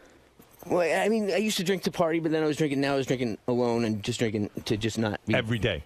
Every day. So you were self-medicating. Yeah, and then I quit that, and then. How did you quit it? Did you go to AA? Yeah. Oh, you did. So you went to meet like someone said to you, "Look, it's getting out of control." Yeah. And you probably were like, "Well, who the fuck cares? I've got Parkinson's and my career is." Well, no, I mean, all I had to do was put it in context of my family. I had a young son, and I was married, and I didn't want to screw that up, and so then. Once I did that, then there was about a year of like a knife fight in a closet where I just didn't have my tools to deal with it. But then after that, then I went to therapy, and it all started to get really clear to me. What did you learn in therapy? Like, how did it get cleared? Like, hey, this isn't a death sentence, and I can have a life. And it's just one. Just take one day at a time. Just whatever happens, don't project. And the other thing is like when you said to people like they don't know how to act. Right. After a while, I figured out that it doesn't matter. I'm just who I am. Were you embarrassed at first? Like when you couldn't control your body, when you couldn't control, let's say, your handshaking or something, were you embarrassed or ashamed? No, I was just frustrated. Frustrated, yeah. When you were sitting out on the sidelines, like, okay, so you decide that's it, I can't act anymore. You walked away from show business. Was that torture for you? I mean, because you love acting. Yeah, it felt kind of like it just felt helpless. It just felt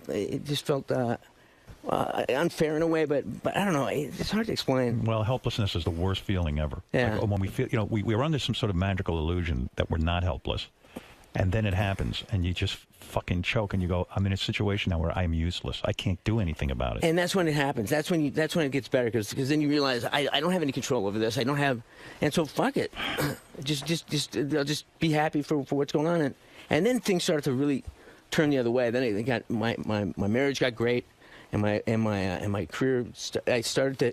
Why did your marriage get great? Because all of a sudden you realize, wow, this person really has my back. She's like with me. Exactly. Yeah, like I really appreciate her for maybe the first time. And people have this. Did you expect that she was going to take off the moment there was trouble? I didn't know, but she said she was in, and then I didn't believe that she was in. Right. And then it came clear to me that she was definitely in. She had my back, and she's been amazing. People have this image of her that she's like this rock, and she's not like this stoic champion. She's like this cool chick, dude, who like could have bolted, but she didn't. I think that's what people don't get about relationships. Yeah, especially guys in Hollywood. You realize that there's tons of women out there and trading in and all this. But if you have a woman who really cares about you and loves you. Yeah.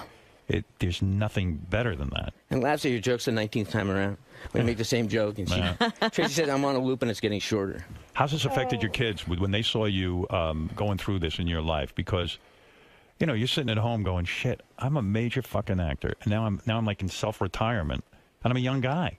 Well, my son was really young when I was diagnosed. Yeah. And my daughters were actually, my twin daughters who are now 18, when they were born, that was when I was on the upswing, when I was feeling good, and it was so cool because it was one of the big decisions with Tracy and I was whether to have more kids. Right. And then we had more kids, and it turned out to be twins, and it was just like this great affirmation. It was like, well, cool. And then they've grown up with it their whole lives. And I have an 11-year-old, and so I'm just shaky dad. Right. They just know you that way. If you ask them to describe me, I think one of the last things they'd say was I had Parkinson's. Is it physically painful, or is it just like...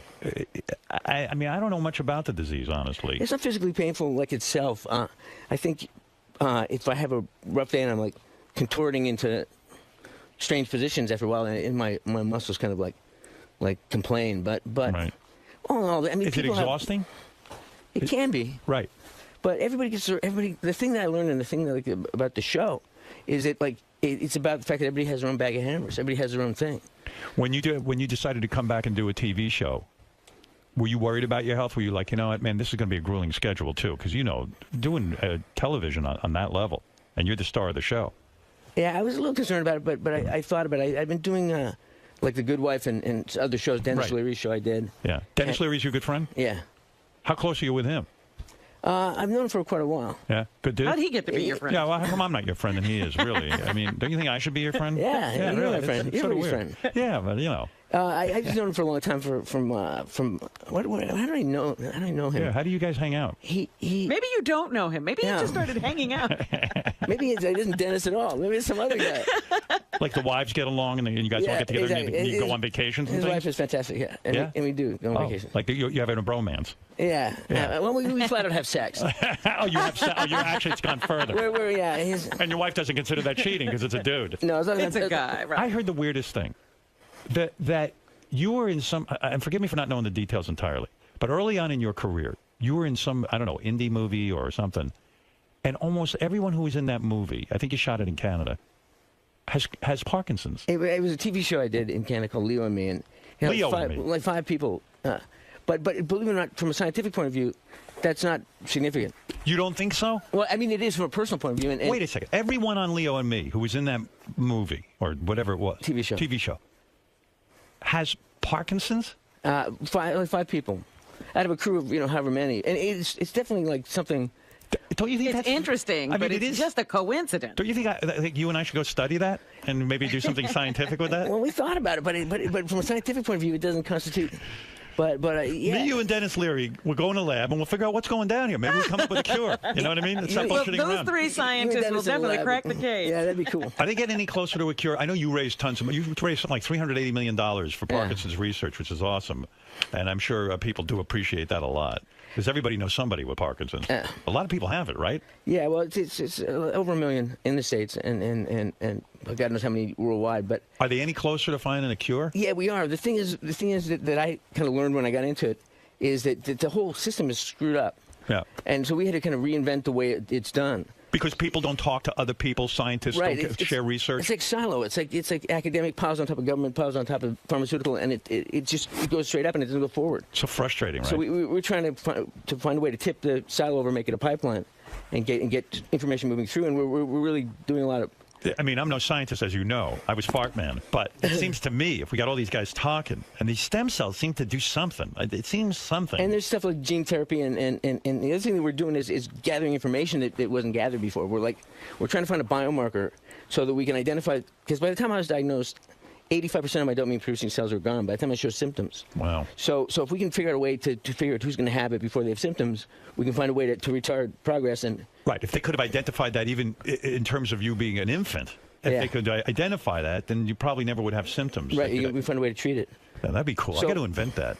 Yeah, we're working on that. So we'll bring you in. We'll bring you in to the closing strokes. Imagine I invent a cure for Parkinson's. I'd probably go down in history. Finally, people would accept you. So the 𝗦𝗁_J_Fox show. Did you want to call it the 𝗦𝗁_J_Fox show, or is that a little intimidating? It was a default thing. It was just like anything we called it, people went, "Oh, that's the 𝗦𝗁_J_Fox show." Right. So we figured, yeah, might as well go with it. Might as well go with it, and I think they figured like they're paying for it, so they might as well call it that. What are we looking at in terms of competition? Anything major?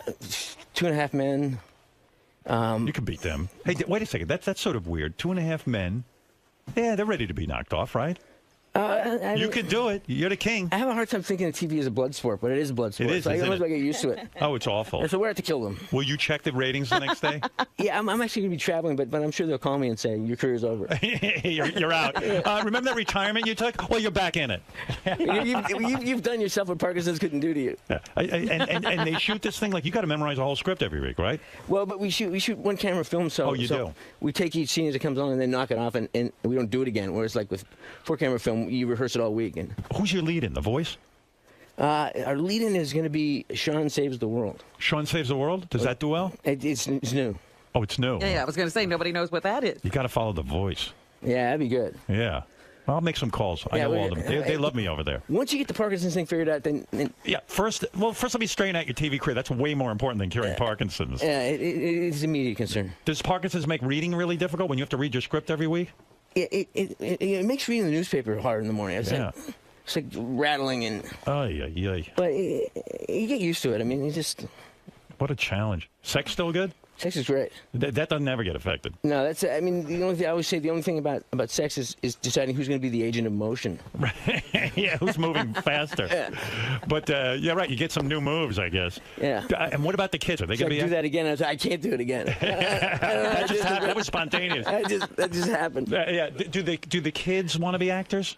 My youngest probably, but my older ones no. My son Sam is got a job in kind of quasi real estate and he's doing real estate. Well, he works for a company called One Fine Stay, which is sets up luxury houses for people that travel. So if you got a big apartment on Fifth Avenue and you want to stay in London, and they'll hook you up with an apartment in London, and you can rent your apartment in New York. And are they afraid they're going to get Parkinson's? There's a biological component, right? That can be passed down genetically. They don't. They don't have it. They don't have the gene. We know about a few genes that LRT2 and alpha-synuclein, and they don't have. Thank God. Yeah, it's cool. Yeah. So the show goes on. I hope it's big and successful for you. You're such a good guy. I mean, it'd be great. And you, and so let me get this straight. It's the Michael J. Fox show, but it's about you as Michael J. Fox leaving show business and then having to raise a family. Well, it's about me as a character named Mike Henry, who's a news guy. We wanted to find a way to be famous, but not be like ultra famous. And like in New York, people know their local Chuck Scarborough, whoever. They love the local news guys, and they're kind of revered. Yeah. And so he's one of those guys. And the story is he was doing that. He got diagnosed, and like me, he said, "Oh, I got to change everything." So he left his job, and then 5 years down the line, he's like, "What am I doing? I'm driving my family crazy. I'm at home. I'm not doing anything. Right. And I might as well do my old job." So he goes back. Oh, so he goes back.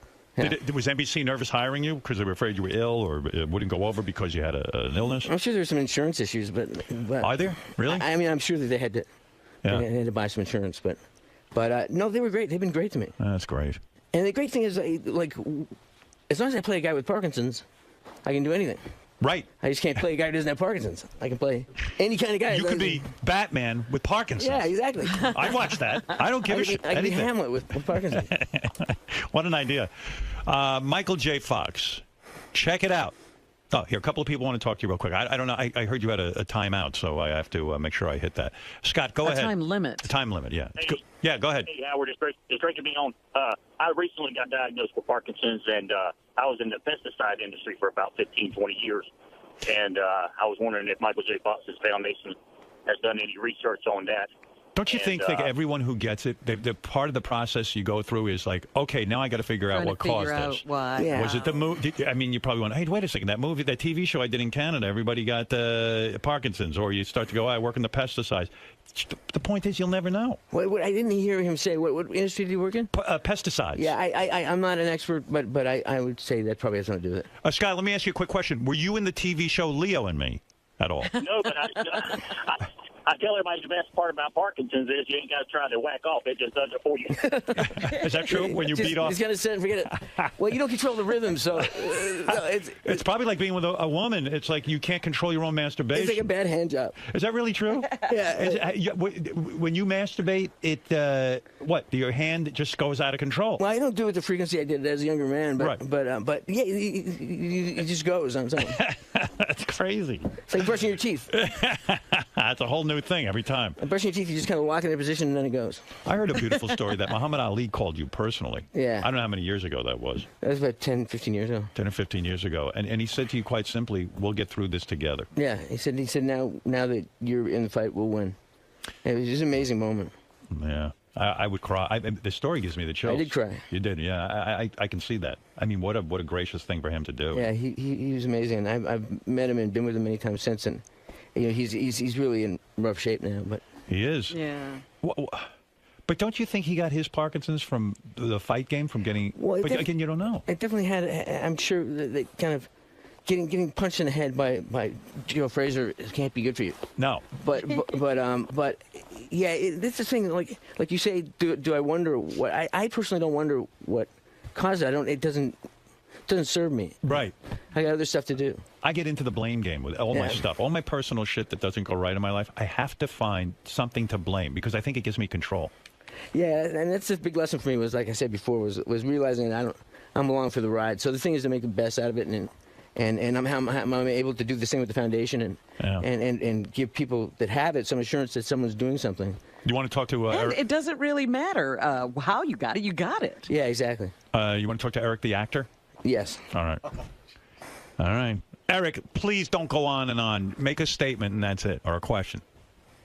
I just have a question. I was wondering if Michael J. Fox thinks that there will be more and more characters in movies and TV shows with disabilities anytime soon.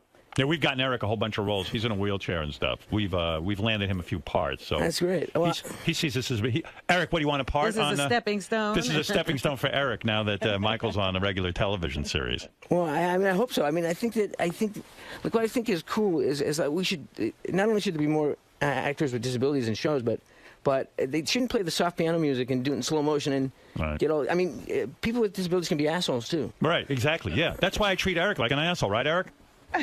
Eric is an asshole. Yeah, right. He it's acts great. like an asshole. I love people say, why do you love him? I said, because he's a regular guy. That's it. Eric, I'm working on getting you in the James Caan show. Forget about it. I don't think Michael's looking for you. One last question from Mike in Pittsburgh, Pennsylvania. Go ahead. Hey, good morning, guys. Good morning. Michael J. It's an honor to speak to you. Thank you. Do people with disabilities want to befriend you and stuff now? I mean, like they come up like they think they should be your friend? Well, they are my friend. They are your friend. Everyone is your friend. Everyone's my friend. It's easier that way. I like how everyone calls you Michael J. Fox, too. Yeah. Like, no one just calls you Michael. Except in Thailand. When I was in Thailand, they called me Micro J. Fox. Micro J. Fox. Micro J. Fox. You can't say the X, huh? Yeah. Go ahead, Mike. What's up? Hey, Mike, I'm wondering if you ever looked into deep brain stimulation, and is that an option for treatment for you? My wife worked in a center that did that kind of stuff. What is that, brain stimulation? Yeah, it's where they implant electrodes in your brain, and they kind of syncopate with a misfiring of your. Would you do that?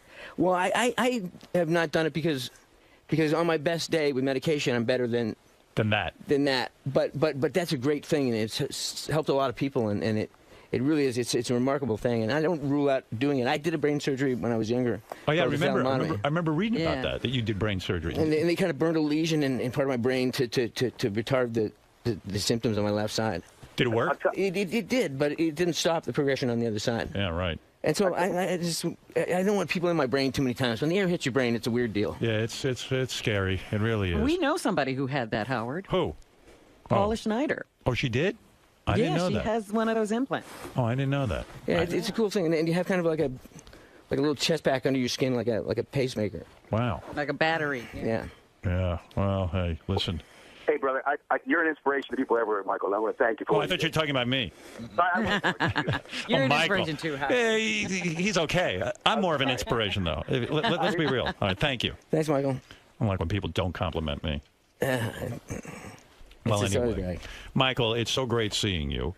I wish you a lot of luck with this show. The show is called The Michael J. Fox Show. You must tune in. It's a show that deals with Michael.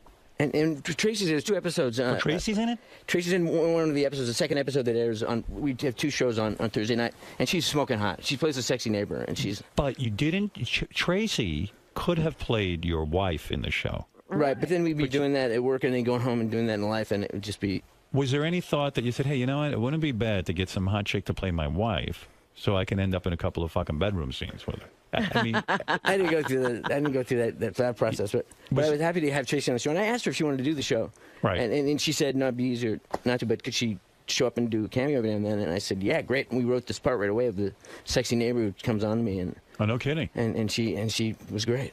Yeah, Tracy looks pretty good, man. She's smoking hot. Yeah, she really is. She keeps it together. She's ridiculous. Yeah, I don't care how good she is. If she hit the wall, you'd have to unload her. She kept herself together, right? She's amazing. She really is amazing. Yeah, she's a great person, but it doesn't hurt that she's the hottest.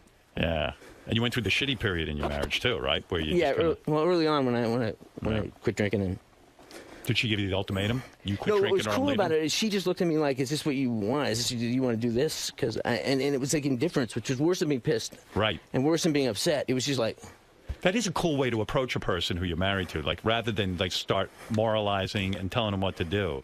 Just like, hey, is this really the way you want to go? Yeah, it's because our paths will diverge. Yeah.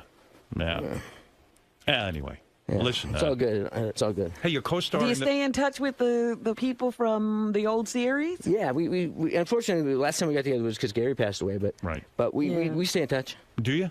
Yeah. I forget everyone, like, after a show, you just say, hey, fuck you, I don't even want to see you anymore. Just leave them. Any project I'm ever involved in, no one ever seems to want to get together. Your co-star in your new TV show is the woman who plays Hank's wife in Breaking Bad. Yeah. Has she told you how the show is going to end Breaking Bad? No, she hasn't. Are you She a won't fan give of it? up the information? I've seen it a couple times. I haven't seen. I got to watch the whole thing. I got to do the binge thing. Oh, man. Yeah, you got to binge it. I watched a couple of her episodes when we were casting, and she's just fantastic. When you left show business, was it hard for you to watch TV or movies? I didn't think about it much, but I didn't watch a lot. Right. So you're right. I mean, there was some connection there. Yeah, because I mean, What do you do when you don't watch movies or TV? Yeah, because we couldn't function. You try to synchronize your masturbation. Yeah. Listen, that probably took you a long time to figure out. I went into the desert for 7 years and figured out how to masturbate with Parkinson's. Right, like if you're having a bad day with Parkinson's, you could actually like kind of smack your penis like with it, like with your hand and hurt it. Let's put this puppy to work. Let's get this guy in the job. Are you still involved in AA? Because if you're in it, I'll go just to see you. I go to meetings every now and then. But Tell me what those meetings are. Are there more famous people like you too? A couple of famous people? I can't. You can't even say. But It's supposed to be anonymous. Give me a wink if there's famous people, and I'll just go check it out. You know what I mean? Yeah, okay. I'll give you a call. I'll say, you don't believe he's here. Get down here right away. Bring your autograph book. Yeah, right. Yeah. I want to just go to a cool meeting. Take some selfies. I remember when Sam Kinison was in AA, he'd come in the studio and start telling us who was at his meeting. And I go, Sam, you're not supposed to do that. He goes, they don't care. I go, no, they care. Sam was amazing. I remember being at Sam's house one time, and it was above the Sunset Strip, and he was standing on the balcony. He had his arms crossed, and he said, it's like house sitting for God. Yeah. Well, I remember I was over at that same house, and he had a pool, and he couldn't believe he owned a pool, and he was actually renting that house. Yeah. And he looked at it, and I look at the pool, and there's steam coming off the pool like a tea kettle boiling. Yeah. And I go, Sam, what are you doing? He goes, I keep the pool at 100 degrees. I love it hot, and the whole pool. I mean, I can't even imagine the money that was being wasted going up in the air because it wasn't that warm in LA that time It looked of like year. the cauldrons of hell. Yeah. I remember that. Anyway, Michael J. Fox, check out the show, and you will see Michael with his hot wife playing his hot neighbor. And I hope she's nude in it, even though it is. We worked on that. Next hot episode. outfit, yes. Thank you so much for coming in. We're going to take a break. We'll be back right after these words. Thank you, Michael. Thank you. All right. Thanks, everybody. So, Michael, I know you mentioned you run into Howard every now and again on the street, but to sit there across from him, watching him do his craft and interviewing you, did it differ from what you expected going into it? It was really like sitting at the feet of God, of Buddha. He was great. Howard is a genius and a great guy, and it was really a pleasure to be on the show finally after all these years. What do you think makes him such a great interviewer? He's a great listener, and I mean that's the secret to it. And with all the stuff that he's doing, he's saying something. He's actually listening. He's got to calculating the last thing you said and figuring out what to say back, and it's always smart. And I'm just a fan. Do you think he's misunderstood in the public eye? I don't think he gives a shit. This is the way to go. You don't give a shit. No one has any control over you. That's right. You know, Back to the Future is my favorite movie. Love them, watch them every night. All through training camp. You got a few TVs, so you can see in your house. I like when the guy get rich. Yeah. Yeah. Get rich, get the sports book and get rich. I have the sports book, and you win every fight.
This is the best of the wrap-up show. A recap and behind-the-scenes look with John High and Gary 𝗏𝗏𝗏𝗏. The best of the wrap-up show begins now. Hey, it's Gary 𝗏𝗏𝗏𝗏, Baba Booey. On Monday's wrap-up show, Jerry O'Connell stopped by, gave his thoughts on how much he loves the Howard Stern Show, how when it's 2 days a week he doesn't know what to do. Also talked about when he talks about stuff on the show, does he get in trouble at home? A lot of that stuff, so that's what we talk about. That guy's wearing my shirt.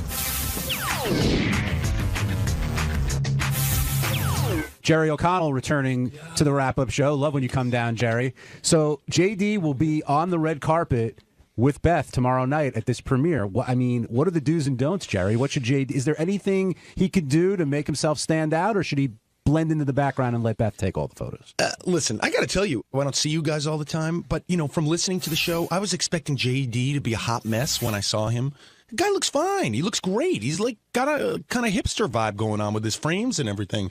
I mean, it's I think he's going to be fine. It's going to be hysterical. Who are you most shocked to see? I know you said you never met Lieberman before, right?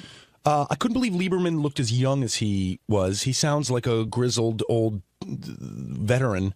And it's just everybody looks great. Like, if you listen to Howard, listen, I'm not breaking any news here. Howard's like weight obsessed. He talks about it a lot. The guy who called during the show who accused him of being anorexic, and Howard got very upset. No, I don't think Howard's anorexic. I just think he's someone who, he's a rock star, He's got that sort of, rock star body type to him, And I think he thinks everybody else should have his body type, and that's just not how...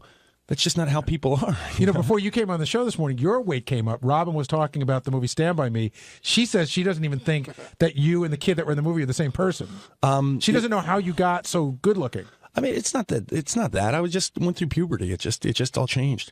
Wow, man. Well, how exciting to come up here, though, man. To just see, you get here at 6:30, and there's Ronnie, and he's just standing he looks like Walter White, and he's just standing there, just in the middle of the lobby, just like hands crossed in front of him, and you just feel so safe when you're riding up with him, and it's just. It's so exciting to be a fan and come up here. It really is. Jerry does a very cool thing. He's been up a few times, but Gary, only a couple other people do this. You make it a point to say hi to everybody. You're very, very friendly. And listen, I think I have to tell you, I think a lot of people come up here and they don't listen to the show. And that's okay. Some people don't listen to the show.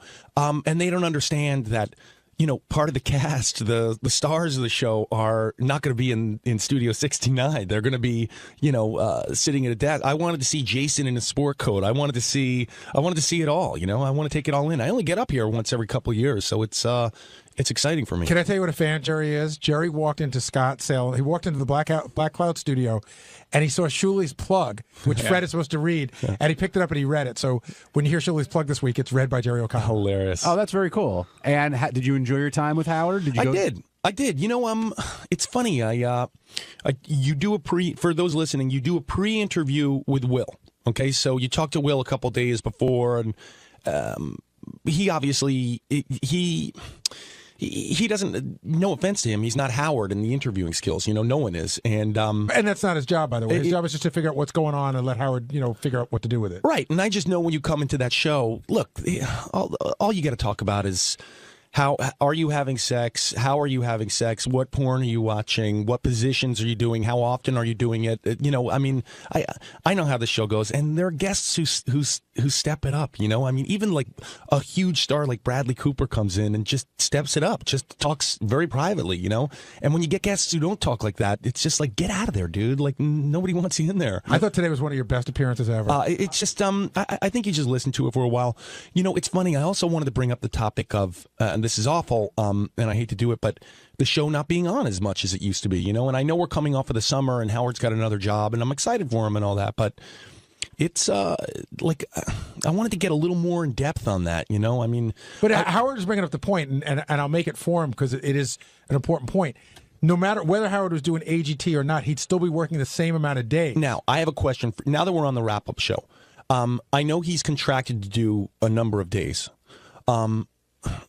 This is I want to make sure I don't catch the wrath of Howard, but me too. Does it have anything to do with the lawsuit that happened is he just sort of like doing a couple days here and a couple days there? I don't think so. Did anything change after that? No, lawsuit? I think Howard 2.5 years ago negotiated. First contract was over. Second contract came around. Howard's like, you know what? I'm tired. It's hard for me to get up. If I'm going to do another 5 years, I'm going to do it on my terms. Okay, let me ask something else because I've given up Thursdays and Fridays. I understand that's not happening. What happened to like back office radio? What happened? Why aren't you guys listen? When you did the FMEs and you guys did a live wrap up after those, that was awesome. I mean, like. I'm not a radio specialist, but I love live radio. I love knowing that you guys are in here talking about what's happening. Do you get my drift here? Yeah, and there'll be more of that coming down the pike. I mean, I think we're just sort of reevaluating shows and doing stuff, but I think that you'll see more live radio coming. So now, Thursdays and Fridays, okay? Geek time aside, why don't you guys come in here and do an extended wrap-up? Like, why don't you do a live show on Best of the Week? Like, why isn't it live? It might be, but also one of the things that's important is that we work on the shows for the days that we're doing. It's important that we spend a lot of time getting at the reason why the guests are better is because we're putting a lot of work into it. And by the way, I should have started this all off by saying the guests are incredible. I mean, it's incredible. And it's a group effort, but I'm saying that we've made a real effort to do that, and that just takes time. And you're asking things that are going to make you disappear. These are all great questions. I listen like everyone else. I get it. And I know I'm not alone. I read message boards. I know I'm not alone, and like especially over the summer months, it's like what the fuck is happening? Like, when is this coming back? Because you have to change. It's like it would be like pulling up to Starbucks in the morning and it's closed, and you're like, how am I going to do the rest of the day? Like, where am I? I have to go to the deli and get that shit coffee that they just drop a Sharpie in a pot of water. It's like it's not getting. Your routine is fucked with. No, I get it. And you know what? I always say it's a testament to Howard that people feel that strongly about it. It's great. It would, the worst thing that could happen is people like not give a shit. Let me ask you, Jerry, when Howard decides he's done, no more show, what are you going to do? Because it sounds like you plan your day around the show, so to speak. I have to listen to something else. I mean, I'll be really interested to see where everyone here ends up. I hope you guys all stay. Starbucks you go to. I hope you guys all stay with the company. I mean, I foresee a. I wonder if the company's interested in us after Howard's gone. I can't imagine that they wouldn't be. I'm once again, I don't work in the radio industry, but I can't imagine that they would just let everyone go. I just think there's a built-in. I actually could. Yeah. And I'm not being. Company treats us really good, but I think the feeling is Howard's a star, and when Howard's gone, I don't think they'll need us. What would we do? I think I foresee a time when there's going to be 6 hours of Ronnie talking about cars. But do you want to hear 6 hours of Ronnie? These are jokes, Ronnie. Do you want to hear 6 hours of Ronnie talking about cars if Howard's not there to comment on it tomorrow? I was joking about Ronnie. I know what you're going for. I just don't want the I don't want the band to break up. Me neither. I mean, and if Steve Perry was replaced. If by a guy who doesn't speak English. Oh man, that documentary's awesome. You should check it out. By the way, we're talking about Journey. But I mean. I would go see that guy in concert. I just hope that everybody's still around. So how much do you listen to every day? I'm a car guy. I have an hour commute each way, each day. And it's funny when you listen in the car. It's a real personal experience because it's like, first of all, it's Howard, so it's blue. I mean, the comedy, there's cursing. Sometimes there are racially racy things said. So you have to make sure your windows are up. You have to be careful of human resources and all that stuff. Hey, that came up today on the show. Will you get any crap for admitting to jerking off at work? I don't know. I haven't turned on my phone since I left. Am I going to get crap for it? I'm sure there'll be some jokes, but I'm wondering about the crap he's going to get from his wife. No, I mean, come on. Look, if you come on the show once again, it's like just do it or just go home. But that always begs the question. I always wonder for somebody who's a super fan of the show and who's married to somebody who knows the show pretty well. When you tell Rebecca you're coming to do the show, are there any discussions? Yes. And my wife says, just say what you want. Really? Yeah. Rebecca gets it. She's an old friend. Good. Yeah, it really is.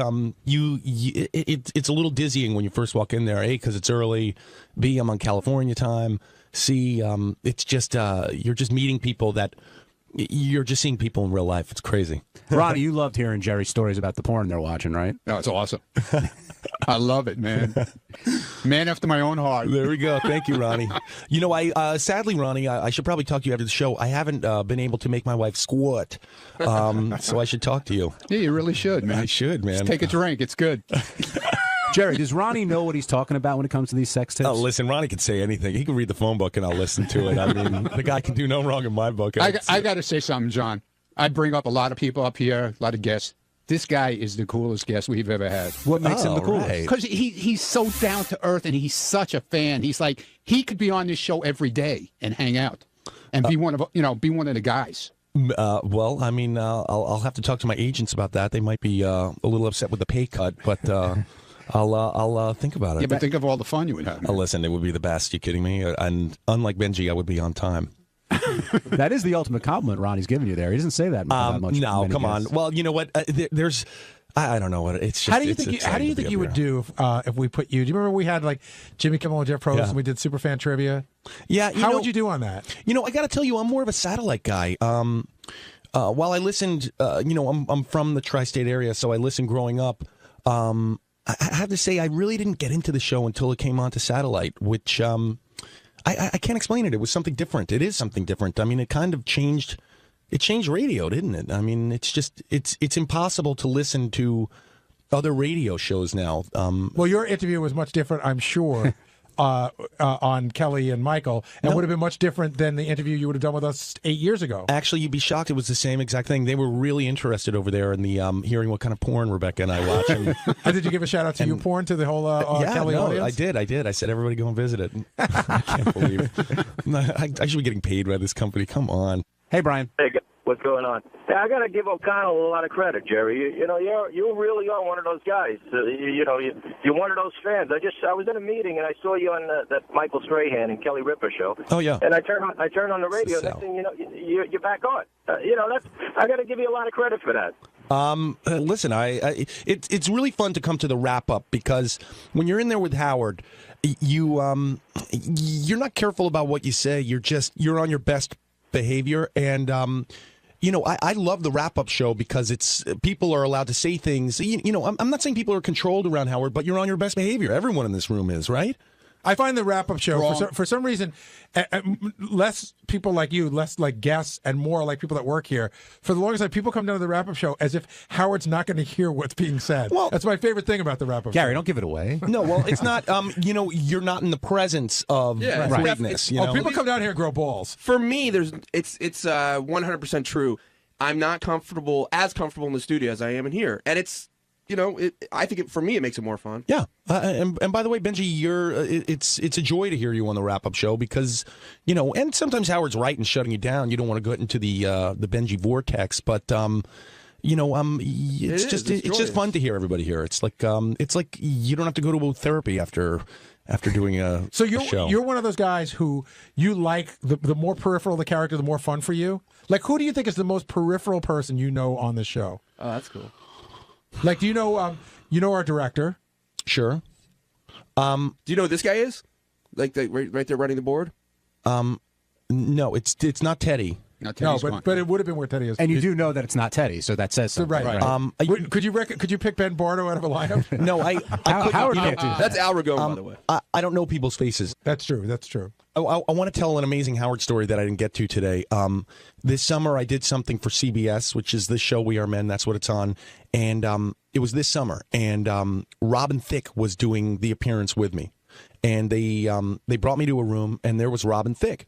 Just before or after he'd done our show? This is after. Okay. And here's a guy, arguably the biggest star of that month, right? I mean, the biggest song, all that stuff. And it was right after he had done his interview, maybe a couple days after here on the show. And here's a guy I would have nothing in common with. I'm not in the music industry. I'd heard his song, but I don't really know a lot about him. And he sort of nodded at me, and I nodded at him, just sort of a polite, like, oh, hey, another person nod.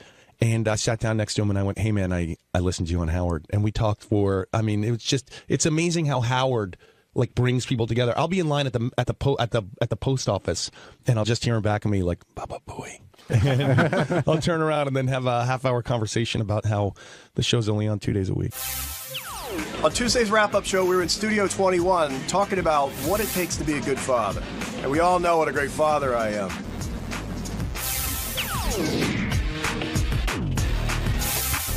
The one thing I will always say about Mad Dog is he's got more energy than almost any guest that comes on this show. Well, he's passionate, and he's as passionate about how the Patriots are handling Hernandez or what's going on with A-Rod as he is about how many push-ups he can do or going to see Bruce Springsteen 150 times. Yeah, he's always fired up. He's always high energy. And I liked how he talked about, the new deal he has, what happened, how he took a pay cut, how he made up for it with the MLB show that he's got. And even if you're not a sports fan, I think you have to be charmed by the energy that Russo brings to the table. But he did get into a moment that for me was so enjoyable, where he just was yelling about everything.